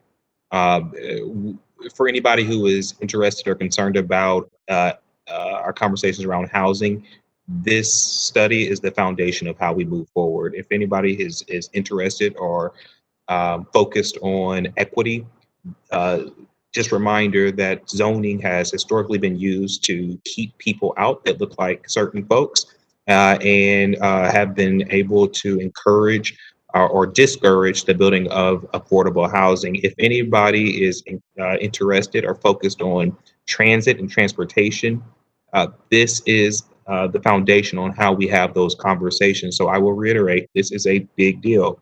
And we encourage everyone to be a part of this conversation. Councilmember Tyson brought up the point of equity and the diversity of this group that is going to go out and have these conversations. It is critically important that we had diversity as part of this team, as they will be soliciting information from and having very specific conversations about how do we turn back some of the work that was done during the redlining periods of our community. This is, again, a big deal. And I would encourage the press and the community to follow this because it will have lasting impacts. You get to do zoning redesigns once in a career. This is a big deal. I'll say one more time. And it would encourage folks to be a part of this process over the next several years as we go through this process. Thank you, Mr. Chair. As a former community leader, and then of course now on council, we've been talking about this for, ever since I got involved over a decade ago. It's very important that we get the public involvement, and certainly we make sure that we are providing an equitable platform for everyone in the city of Columbus, as well as the opportunity to grow. As we see up to 3 million people here by 2050 in the Central Ohio region. So appreciate the opportunity to present this legislation this evening. Certainly want to thank my colleagues for all their work on this. And if there are no further questions, Councilmember Favor. Oh, no. No? Okay. Too eager. All right. I saw the microphone go off. If there are no further questions, I move for passage. Second. Please call the roll. Brown, Dorans, favor, Remy, Tyson, President Harden. It is passed. May I have a motion to recess meeting number 36? Please call the roll. Brown, Dorans, favor, Remy, Tyson, President Harden. Meeting is in recess. Councilmember Tyson, Chair Tyson, are we ready to roll into? All right. May I have a motion to convene meeting number 37? Is that right? 37. 37? So moved. Please call the roll. Brown, Dorans, favor, Remy, Tyson, President Harden. Can I get a motion to dispense with the reading of the journal? So moved. Second. Please call the roll. Brown, Dorans, favor, Remy, Tyson, President Harden. We will now go to the zoning committee. Councilmember Tyson chairs that committee. All members serve on the committee. Councilmember, the floor is yours. Thank you. On the advice of the Columbus City Council, before beginning a zoning agenda, I'll really explain the rules of council. As pertaining to speaking before council on zonings and variances, we permit 3 speakers on each side, 3 proponents, 3 opponents, and we ask they limit their remarks to 3 minutes on each side, and we provide an opportunity for rebuttal from the applicant. On the advice of the city attorney's office, I would like to first state that anyone this evening who wishes to speak for or against any council variance, including staff, must be sworn in prior to giving testimony. We do so prior to beginning the reading of each variance on the agenda. The first ordinance is 1954-2020 to rezone 3101 Agler Road, 17.83 acres located on the south side of Agler Road between Sunbury Road and North Cassie Avenue from the R Rural District, R1 Residential District, C3 Commercial District, LC5 Limited Commercial District, and P1 Private Parking District to the LM Limited Manufacturing District. The applicant is Agler Joint Venture, care of attorney Michael Shannon. The proposed use is warehouse, distribution, office uses. The City Department's recommendation, disapproval. The Northeast Air Commission's recommendation is disapproval 4-4. And I would first move to waive second reading.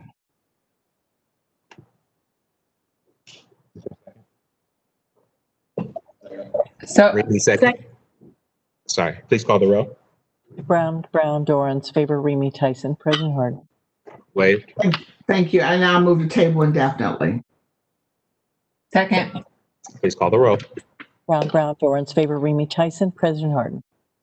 Thank you. The next ordinance is 1958-2020 to rezone 2214 Hilliard Rome Road, being 1.11 acres located on the east side of Hilliard Rome Road, 225 feet south of Avia Drive from C2 Commercial District to CPD Commercial Plan Development District.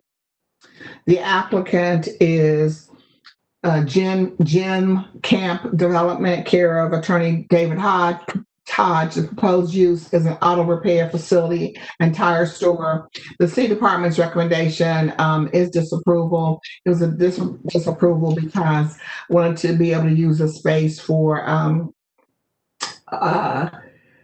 employment. However, there are going to be jobs with this particular with this particular development. And the Far West Side Air Commission's recommendation is 7-0. We did receive some written testimony from Mr. Kurt Gatterdam, I'm sorry. And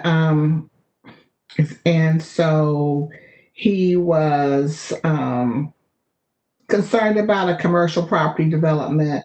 He said would decrease property values to all surrounding commercial, residential, mixed use, and housing properties. And he also had a concern about the flow of traffic.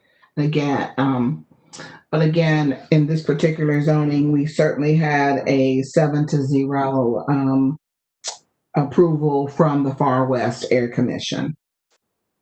So if there are no questions or comments, I first move to waive second reading. Second. Thank you. And now I move for. Please call the roll. Brown, Dorans, favor Remy Tyson, President Harden. Wade, Thank you. And now I move for passage. Second. please call the roll. Brown, Dorans, favor Remy Tyson, President Harden. Passed. Thank you. The next ordinance is 1960-2020 to rezone 1400 Bethel Road, being 2.66 acres, located at the northeast corner of Bethel Road and Go Down Road, from the C4 Commercial District to the CPD Commercial Plan Development District. The applicant is Skilkin Gold Development, care of attorney Connie Klima. The proposed use is fuel sales, convenience store, and eating and drinking establishment. The department's recommendation is approval, and the Northwest Civic Association's recommendation is approval 4-2. If there are no questions or comments from my colleagues, I first move to waive second reading. Second. Please call the roll. Brown, Dorans, favor Remy Tyson, President Harden. Waived. Thank you. And now I move for passage. Second. Please call the roll. Brown, Dorans, favor Remy Tyson, President Harden. Passed. Thank you. The next ordinance is 2042-2020 to rezone 6395 Abbey Trails Drive, being 9.23 acres, located on the east side of Gender Road, 725 feet south of Abbey Trails Drive, from the LM Limited Manufacturing District to the LM Limited Manufacturing District. The applicant is 901 Western Avenue, LLC, and it's care of attorney Jeffrey Brown. The proposed use is a self-storage facility. The city department's recommendation is approval, and the Greater Southeast Area Commission's recommendation is also approval. If there aren't any questions or comments from my colleagues, I would first move to amend to emergency. Second. Please call the roll. Brown, Dorans, favor Remy Tyson, President Harden. Amended. And now I move for passage. Second. Please call the roll. Brown, Dorans, favor Remy Tyson, President Harden. Passed. Thank you. And there's a variance to the legislation that we just passed. And so anyone here this evening who wishes to speak either for or against this council variance, including staff, please stand, raise your right hand, and be sworn in. I wish to tell the truth and nothing but the truth. Please answer, I will. I will. Thank you. This is ordinance 2043-2020 to grant a variance from the provisions of sections 3363.24 building lines in an M manufacturing district, 3362.41 storage of the Columbus City codes for property located at 6395 Abbey Trails Drive to permit reduced development standards for a self-storage facility in the LM Limited Manufacturing District. The applicant is 1901 Western Avenue LLC, care of Attorney Jeffrey Brown. The proposed use is a self-storage facility. The City Department's recommendation is approval, and the Greater Southeast Area Commission's recommendation is also approval, 9-0.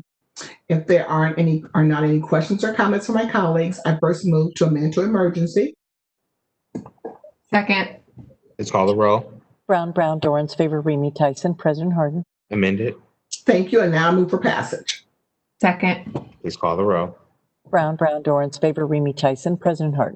Passed. Thank you. The next ordinance is 2124-2020 to rezone 1199 Franklin Avenue, being 0.77 acres located at the southwest corner of Franklin Avenue and Sherman Avenue from the R3 Residential District to CPD Commercial Plan Development District. The applicant is 1199 Franklin Investments LLC. The proposed use is a commercial development. The City Department's recommendation is approval, and the Near East Area Commission's recommendation is also approval, 10-0. If there are no questions or questions or comments, I move to waive second reading. Second. Please call the roll. Brown, Dorans, favor, Remy Tyson, President Harden. Waived. Thank you, and now I move for passage. Second. Please call the roll.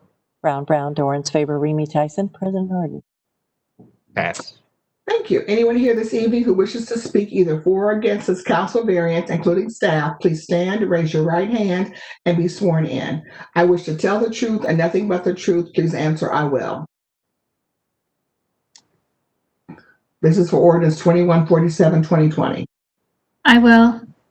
Thank you. This is to grant variance from the provisions of sections 3333.02, AR12, ARLD, and AR1, apartment residential district use, 3312.25 maneuvering, 3333.16 fronting, 3333.22 maximum side yard required, 3333.23 minimum side yard permitted, and 3333.24 rear yard, 3333.35 side or rear yard obstruction, and 3333.34A home occupation of the Columbus City codes for property located at 1653 West 3rd Avenue to permit single-use dwellings on one lot with reduced development standards in the AR1 apartment residential district. The applicant is Brenda Parker, and the proposed use is two single-unit dwellings on one lot. The City Department's recommendation is approval, and the 5th by Northwest Area Commission's recommendation is approval, 5-0.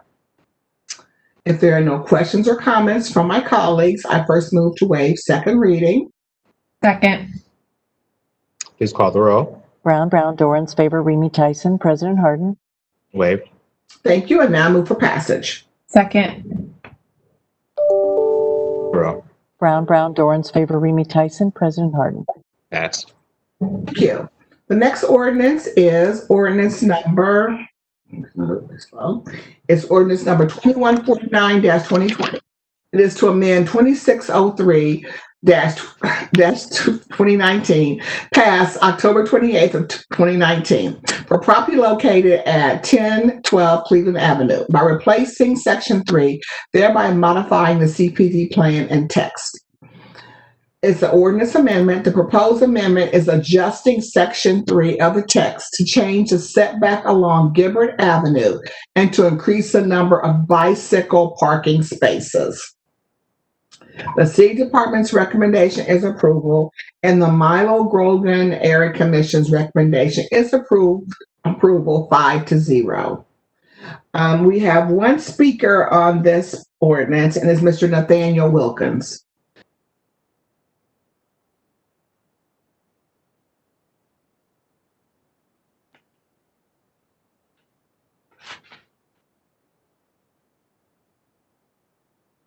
Can you see me? Okay. My name is Mr. Lefrancois Wilkins. I'm a resident of the North Linden area as a resident. I guess today, as I was coming down here today, I guess this property was the Girls and Boys Club on Cleveland Avenue, 1012 Cleveland Avenue. I was really surprised to see this property was torn down today as I was coming downtown. I would like to know what the future development of this property is going to be as is. Since I took the Franklin County Auditor documents, but the property is no longer still standing today. You also talk about three parcels to this property, and I think one of them was the Boys and Girls Club and couple vacant lots behind that. I got a couple concerns. I don't know what this future development is going to look like, but I do know in between this, there's a bus stop that sits a lot of people at that period of time after day. So my main concern is something's going to be structured in these three parcels, and will there be more lighting in that area for people that's getting on the bus? Because there's a bus stop that's catty corner from this location. That's all I have. There's no other questions. Thank you for your time. Thank you, Mr. Wilkins, and we're good to see you again. We will get back with you around certain the issues. The lighting was one for sure, but again, this is looking at changing the setback on Gilbert and increasing the number of bicycle parking spaces. But our office will get back with you. If there are no questions, any other questions or comments, I first move to waive second reading. Second. Please call the roll. Brown, Dorans, favor, Remy Tyson, President Harden. Waived. Thank you, and now I move for passage. Second. Please call the roll. Brown, Dorans, favor, Remy Tyson, President Harden. Passed. Thank you. And the final ordinance this evening is in zoning is 1699-2020 to rezone 5960 West Broad Street, being 41.55 acres located on the northwest corner of the West Broad Street and Daughtery Road for the R Rural District to PUD 6 Planned Unit Development District and the LAR1 Limited Residential District, and to declare an emergency. The applicant is Metro Development, care of Attorney Jeff Brown, and the proposed use is single unit, multi-unit residential development. The State Department's recommendation is approval. The Western Area Commission's recommendation is approval 9-2. However, I want to move to take this from the table. Second. Please call the roll. Brown, Dorans, favor, Remy Tyson, President Harden. Removed. Thank you. And now I want to table indefinitely. Second. Please call the roll. Brown, Dorans, favor, Remy Tyson, President Harden. Table. That's all I have in zoning this evening. Thank you, Madam Chair. If there are no more business coming before zoning committee, may I have a motion to adjourn? So moved. Second. Please call the roll. Brown, Dorans, favor, Remy Tyson, President Harden. Meeting is adjourned. We're going to take a 5-minute break, and then we'll come back to finish up.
Regular meeting number 36. So moved.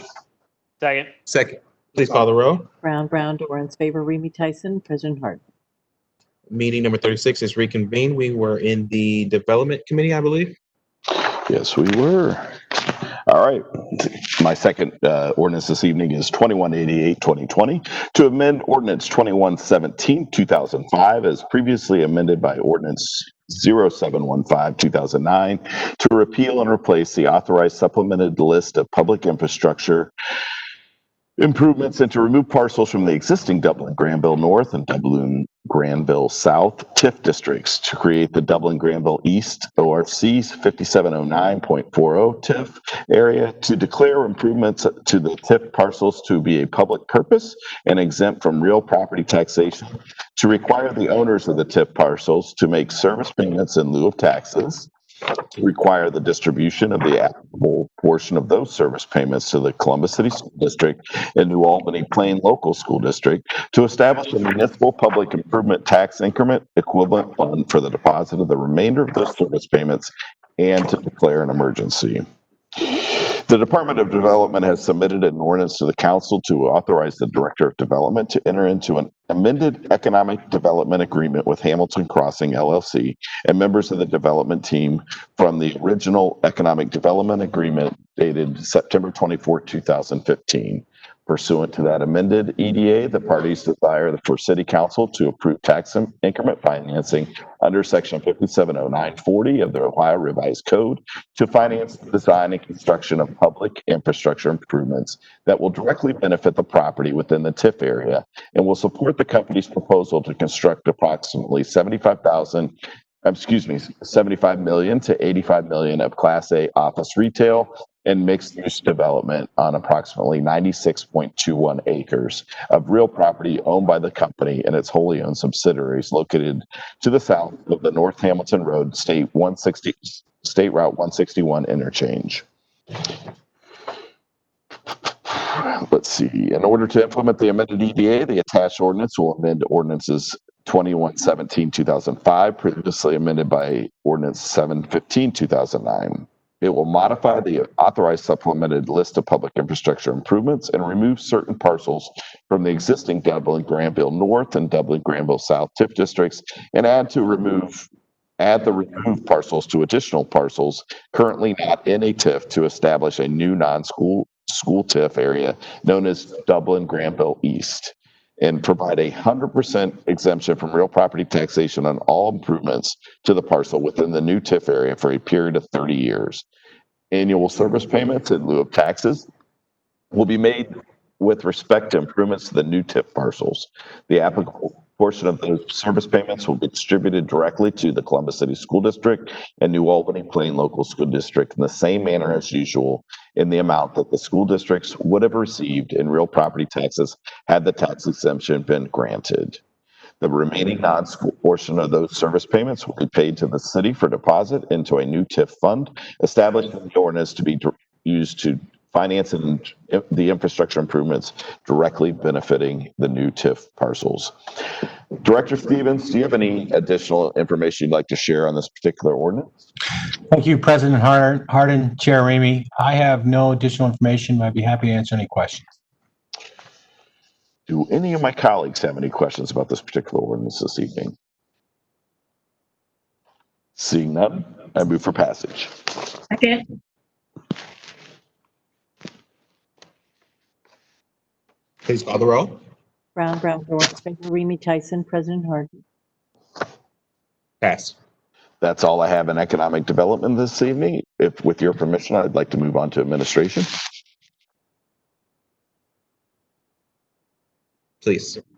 Thank you. I have two similar items in the Administration Committee this evening. The first is Ordinance 2197-2020 to accept Memorandum of Understanding 2020-05 executed within representatives of the City of Columbus and American Federation of State, County, and Municipal Employees, also known as AFSCME, Ohio Council 8, Local 1632, which creates a one-time precinct election official leave program for city employees in Local 1632 to work the general election on November 3rd, 2020, as a poll worker with the Franklin County Board of Elections, and to declare an emergency.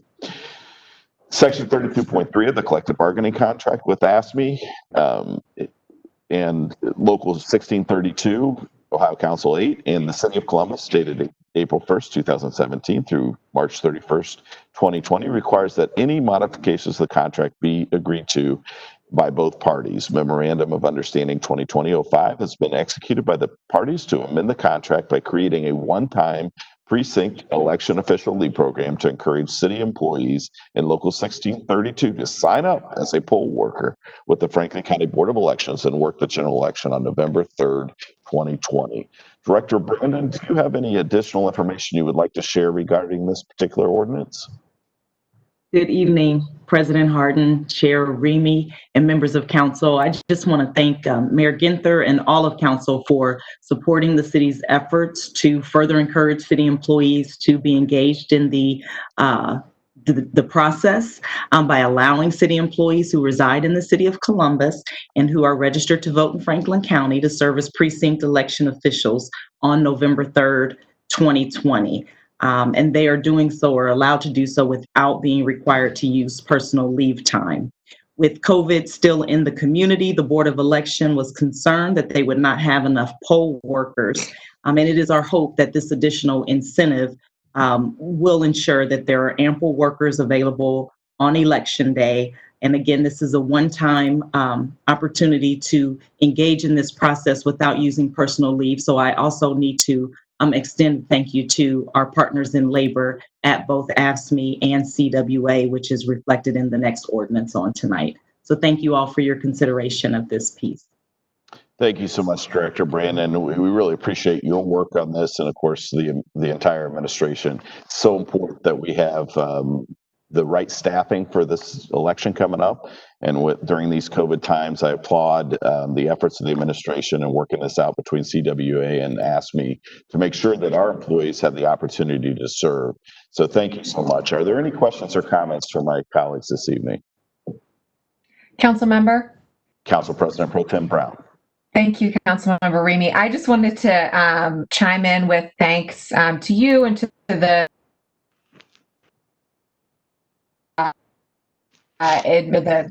Human Resources Department for making this work and following closely the numbers here in Franklin County, the recruitment of poll workers. And I know that we are getting really close to the target number that the Board of Elections was hoping for, but I would just urge anyone who's watching today to, if you want to be a poll worker, it's a pretty unique experience, and you don't have to worry about safety, that poll workers will be safe. There are guidelines in place to do that because the state is taking it seriously to make sure that voters are also safe. So I just want to put that plug in that you can still call our Board of Elections, and it's really, really critical to ensuring that democracy moves forward in a unique year and for the long term. So thank you, Council Member. Thank you so much, Council President Pro Tem Brown. Are there any other questions or comments from my colleagues this evening? Seeing none, I move for passage. Second. Please call the roll. Brown, Dorans, favor, Remy Tyson, President Harden. Pass. And to President Pro Tem Brown's point, I will point out the phone number for the Board of Elections is 614-525-3100.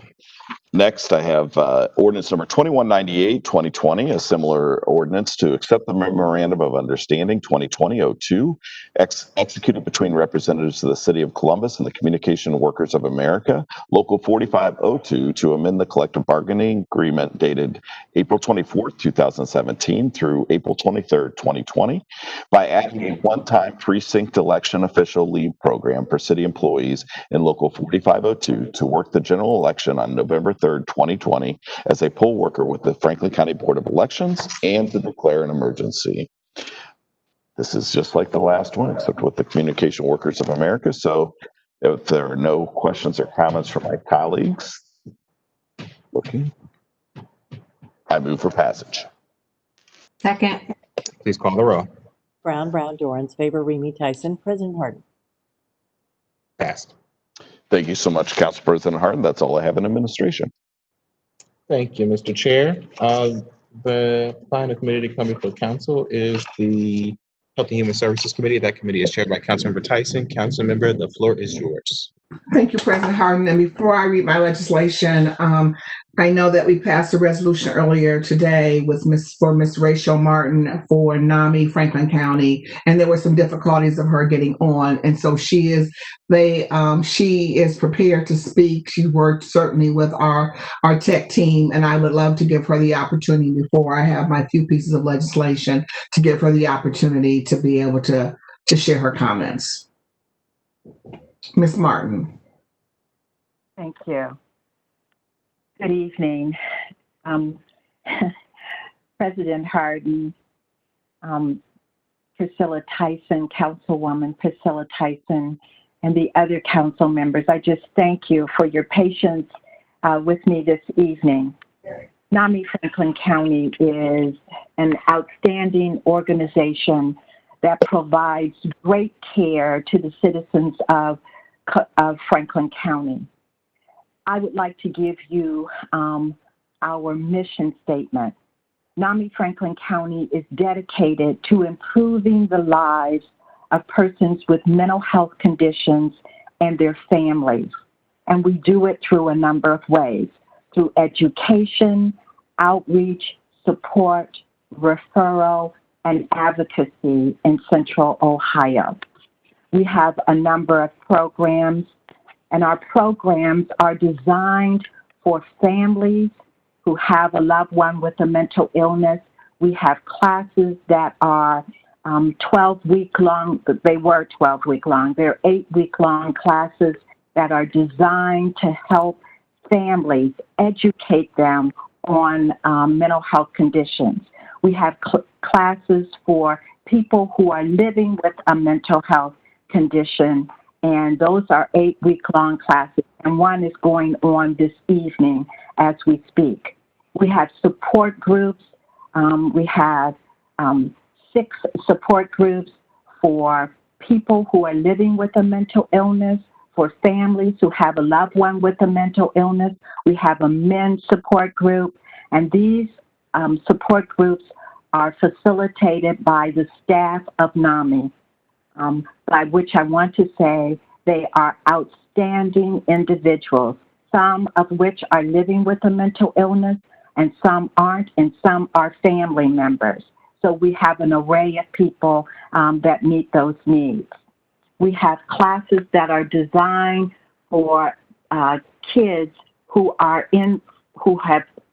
parents who have children that are in the age range of 5 years old to 18 years old. Those are called basics. And we provide care for those people as well.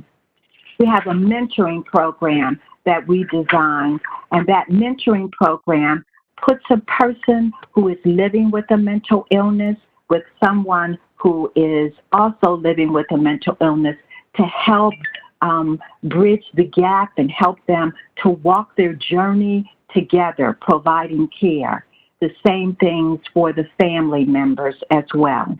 And currently we have family members and people with mental health conditions that are going through that program. We have a program called Ending the Silence. That program is in schools where we educate kids around mental health conditions. So we have two adults that do Mental Health 101, and then we have young adults that are living with mental health conditions that share their stories.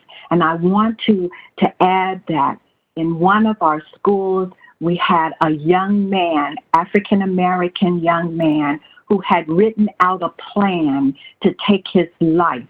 And when he heard our class, our Ending the Silence, he reported that he had this plan, and we reported him to the clinicians at the school so that he could get the help that he needed.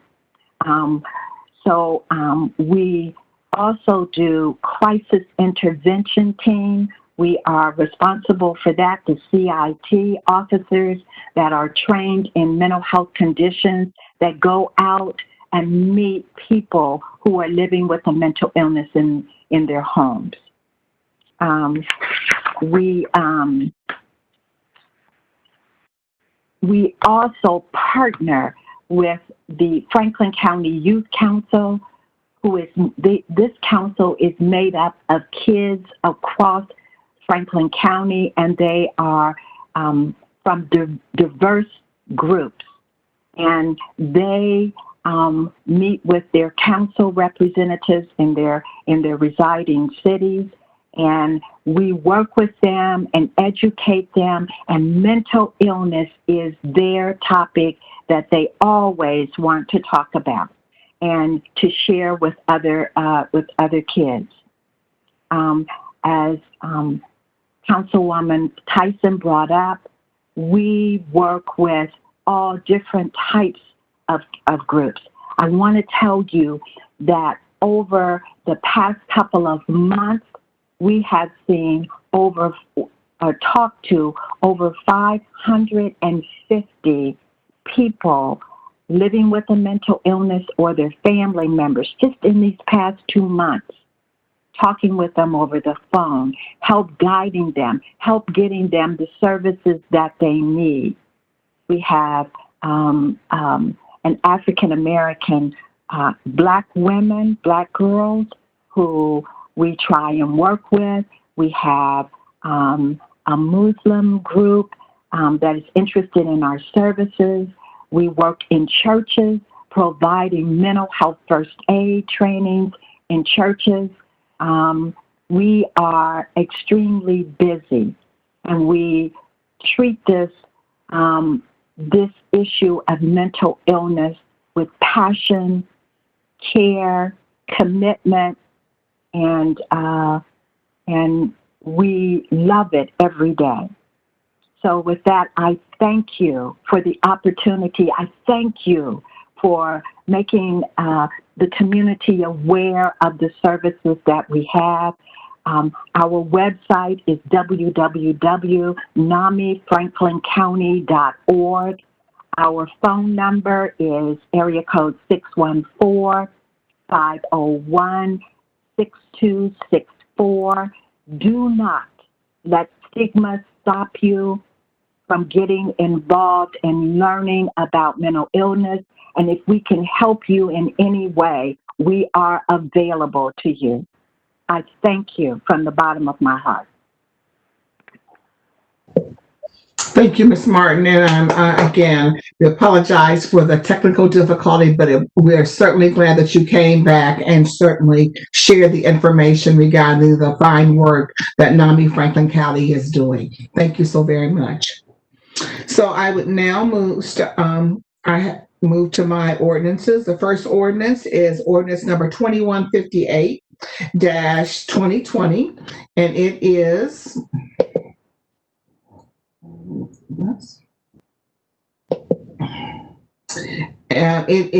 to authorize the Director of Development to execute a grant agreement with Restoring Our Own Through Transformation, ROOT, a Black women-led advocacy organization which offers doula services, healthcare provider trainings, and organizational consultation in an amount of up to $230,000, and to authorize the expenditure up to $230,000 from the CARES Act Fund, and to authorize the payment of expenses starting March 1 of 2020 and to declare an emergency.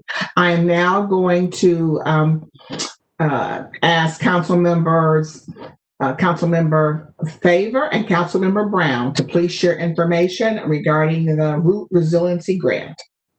Thank you, Councilmember Tyson, and thank you to my colleague, Council President Pro Tem Elizabeth Brown, for co-sponsoring this legislation with me tonight. Although the pandemic has upended many organizations, Root has continued their work to provide critical maternal and infant health services to Black women in need, despite the current circumstances making this work more challenging.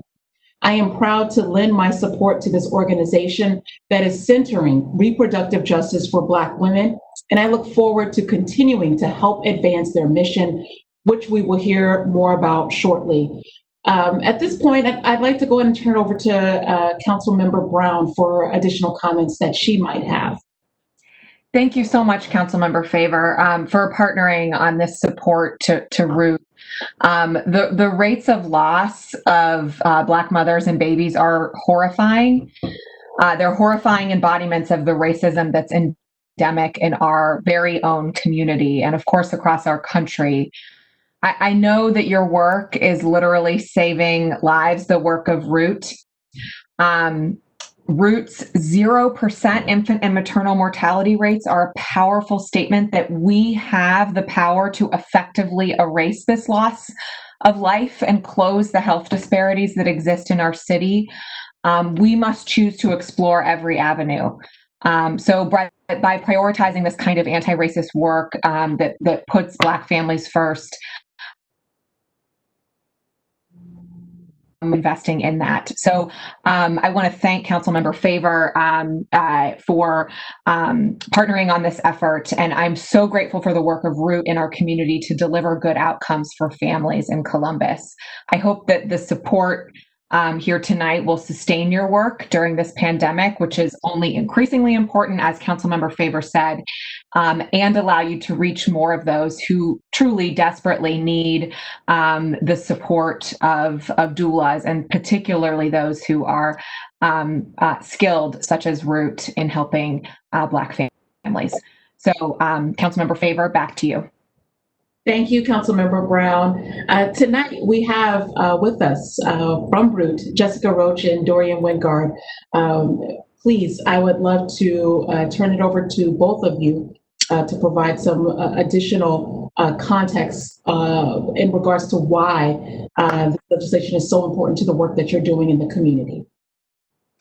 Thank you, Councilmember Favor. So let's jump into this. I know the hour's late. We have a few words to offer in terms of appreciation, explanation, and thanks to Council for this support. But I'll jump right into it. My name is Dorian Wingard, and I serve as Chief Operations Officer at Restoring Our Own Through Transformation, also known as Root. This is Jessica Rose, my partner and Chief Executive Officer of the organization. So for context, Root's a collective of concerned Black families, community members, and interdisciplinary professionals that are dedicated to decreasing Black maternal and infant mortality in Ohio. Our mission is to comprehensively restore the Black family's collective well-being through collaboration, resource allocation, research, and re-empowerment in a way that meets the needs of our parents and families through direct service, public policy, reform, and advocacy, as well as education that centers the voices and needs of Black families in a way that is unprecedented.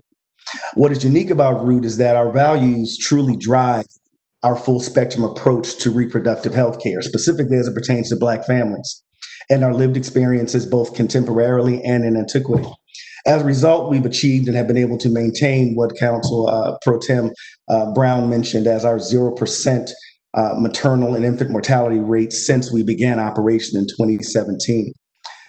As a result, we've been able to achieve those successes because we anchor our services in the reality that institutional and structural racism are the cornerstone of our country and have been so for far too long. And that this domestic pathology as it is a direct variable, direct causative variable in the adverse birth outcomes that our families experience. So at Root, we do not focus on social determinants of health. We don't focus on those determinants that have become popular and safe to discuss publicly. We understand the structural determinants of health and public policy steeped in overt racist ideology has created the consequences that we typically call the social determinants. These same structural pathologies, have facilitated for some time the deficit-driven health communication, turbulent access to health, turbulent access to quality and competent health care, and public and private funding inequities that have been and continue to be the core causes of that maternal and infant mortality that is experienced by many of our families. As an organization, we've been intentional in proclaiming that racism, specifically structural institutional racism, is a public health risk factor, not racial or ethnic designation. In our work, with healthcare providers, major hospital systems, and other entities, we challenge them on a regular basis to remove this misnomer from their communications and to simply acknowledge that being a Black and an African American race is not a health risk factor. At least it shouldn't be in the care that gets received. Racism born from white supremacist ideology, being recognized as a public health issue, is something that community members like ourselves, advocates, and those of us who are in public health and public policy have been proclaiming for decades. Moreover, we've been deliberate in communicating that identifying racism as a public health issue impacts all life domains that are essential for what is considered to be a thriving family. At root, our value proposition is pretty simple and clear. We believe in the right of autonomy, the right to choose how, where, and when, and if we create a family, the right to define family for ourselves as the basic human right to environments, social structures, and institutions that foster safety and self-sustainability within our communities. Black perinatal support doulas provide invaluable services typically not found in mainstream or traditional healthcare environments. Our doulas are clinically trained, and they pioneer culturally compatible relationships of trust and honesty and integrity that are typically missing from that relationship. We are advocates and allies with our families as it relates to conveying accurate health information and addressing stereotypes and biases that are typically applied to our families and their maternal health profiles that directly cause those misdiagnoses, premature inductions, and unnecessary surgical births. Our doulas are also instrumental in providing postpartum services, including related screenings, breastfeeding, education and counseling, and family planning services. Most importantly, our doulas are primary factors in reducing NICU stays, which is a big factor, which provides a direct and significant financial savings to our taxpayers, decreases burdens on our Medicaid and other private insurance companies and health systems, and improves the quality of life for Black families as it relates to the overall health of our children. According to March of Dimes, the average length of stay for a baby admitted to a NICU is approximately 13 days. That number almost doubles for Black families to nearly 26 days. The cost of a NICU admission ranges anywhere from the floor of about $30,000 on the low end to $76,000 on the high end. The cost for the average NICU stays increases to and generally exceeds around $280,000 for infants born preterm. These costs don't typically end after the babies are discharged. This is typically due to an increased risk of long-term health and development complications that occur afterwards. According to the NIH, the average cost to the United States for premature births is about $26 billion a year. Families under our care who adhere to our protocols, the NICU stays are pretty much immeasurable for us. In 2019, we had a total of 2 babies with NICU stays. Our average length of stay was less than 72 hours. As of October 2020, we've had 4 babies who have had or experienced similar NICU periods of stay. None of them were related to prematurity or low birth rate, whether they were really just for closer monitoring for the issues such as hypoglycemia. And the parents were there with them while they were in the NICU, and we began breastfeeding with each of these babies while they were there. Since 2017, we've suffered a total of 8 NICU stays, or just simply 5% of the total births that we've had, in contrast to the national average of 14%. This has realized for us, and for all of us really, an overall estimated savings to taxpayers of about $4 million in unrealized NICU stays and long-term health complications. Just to recall, again, we have a 0% Black maternal and infant health rate and a NICU stay rate of just 5%. So understanding that reproductive justice in Black communities means acknowledging and understanding our 400-year history of having our reproductive and birth choices stripped away. To not understand it is to ignore the systemically racist and oppressive practices embedded in our healthcare system reveal themselves in a lot of different ways. Our perinatal support doulas, along with the other services that we provide access to equitable opportunities, safety, and protection. We appreciate the support from Councilmember Favor and President Pro Tem Brown as we receive this allocation to support our work moving forward. And hopefully soon we can find our way to really reaching true equity in funding and safety and healthcare. We thank you all for your time. Thank you, Mr. Wingard. There's nothing that I could add that would, top what you have just provided us. It only further enhances why it was so important for me to lend my support to Root. and the important work that you all are doing every single day. And with that, I will turn it back over to Councilmember Tyson. Thank you, Councilmember Favor. And if there are no other, certainly appreciate this work. It is critical work for our community. And so if there are no questions or comments from our colleagues, I move for passage. Second. Please call the row. Brown, Brown, Dorans, favor, Remy Tyson, President Harden. Pass. Thank you. The next ordinance is ordinance number 2252-2020. It is to authorize the director of the Department of Development to modify grant agreements with the human service providers per the attachment that were previously awarded resiliency funding, and to authorize an expenditure within the CARES Act fund and to declare an emergency. Again, this legislation is for the additional to $978,171.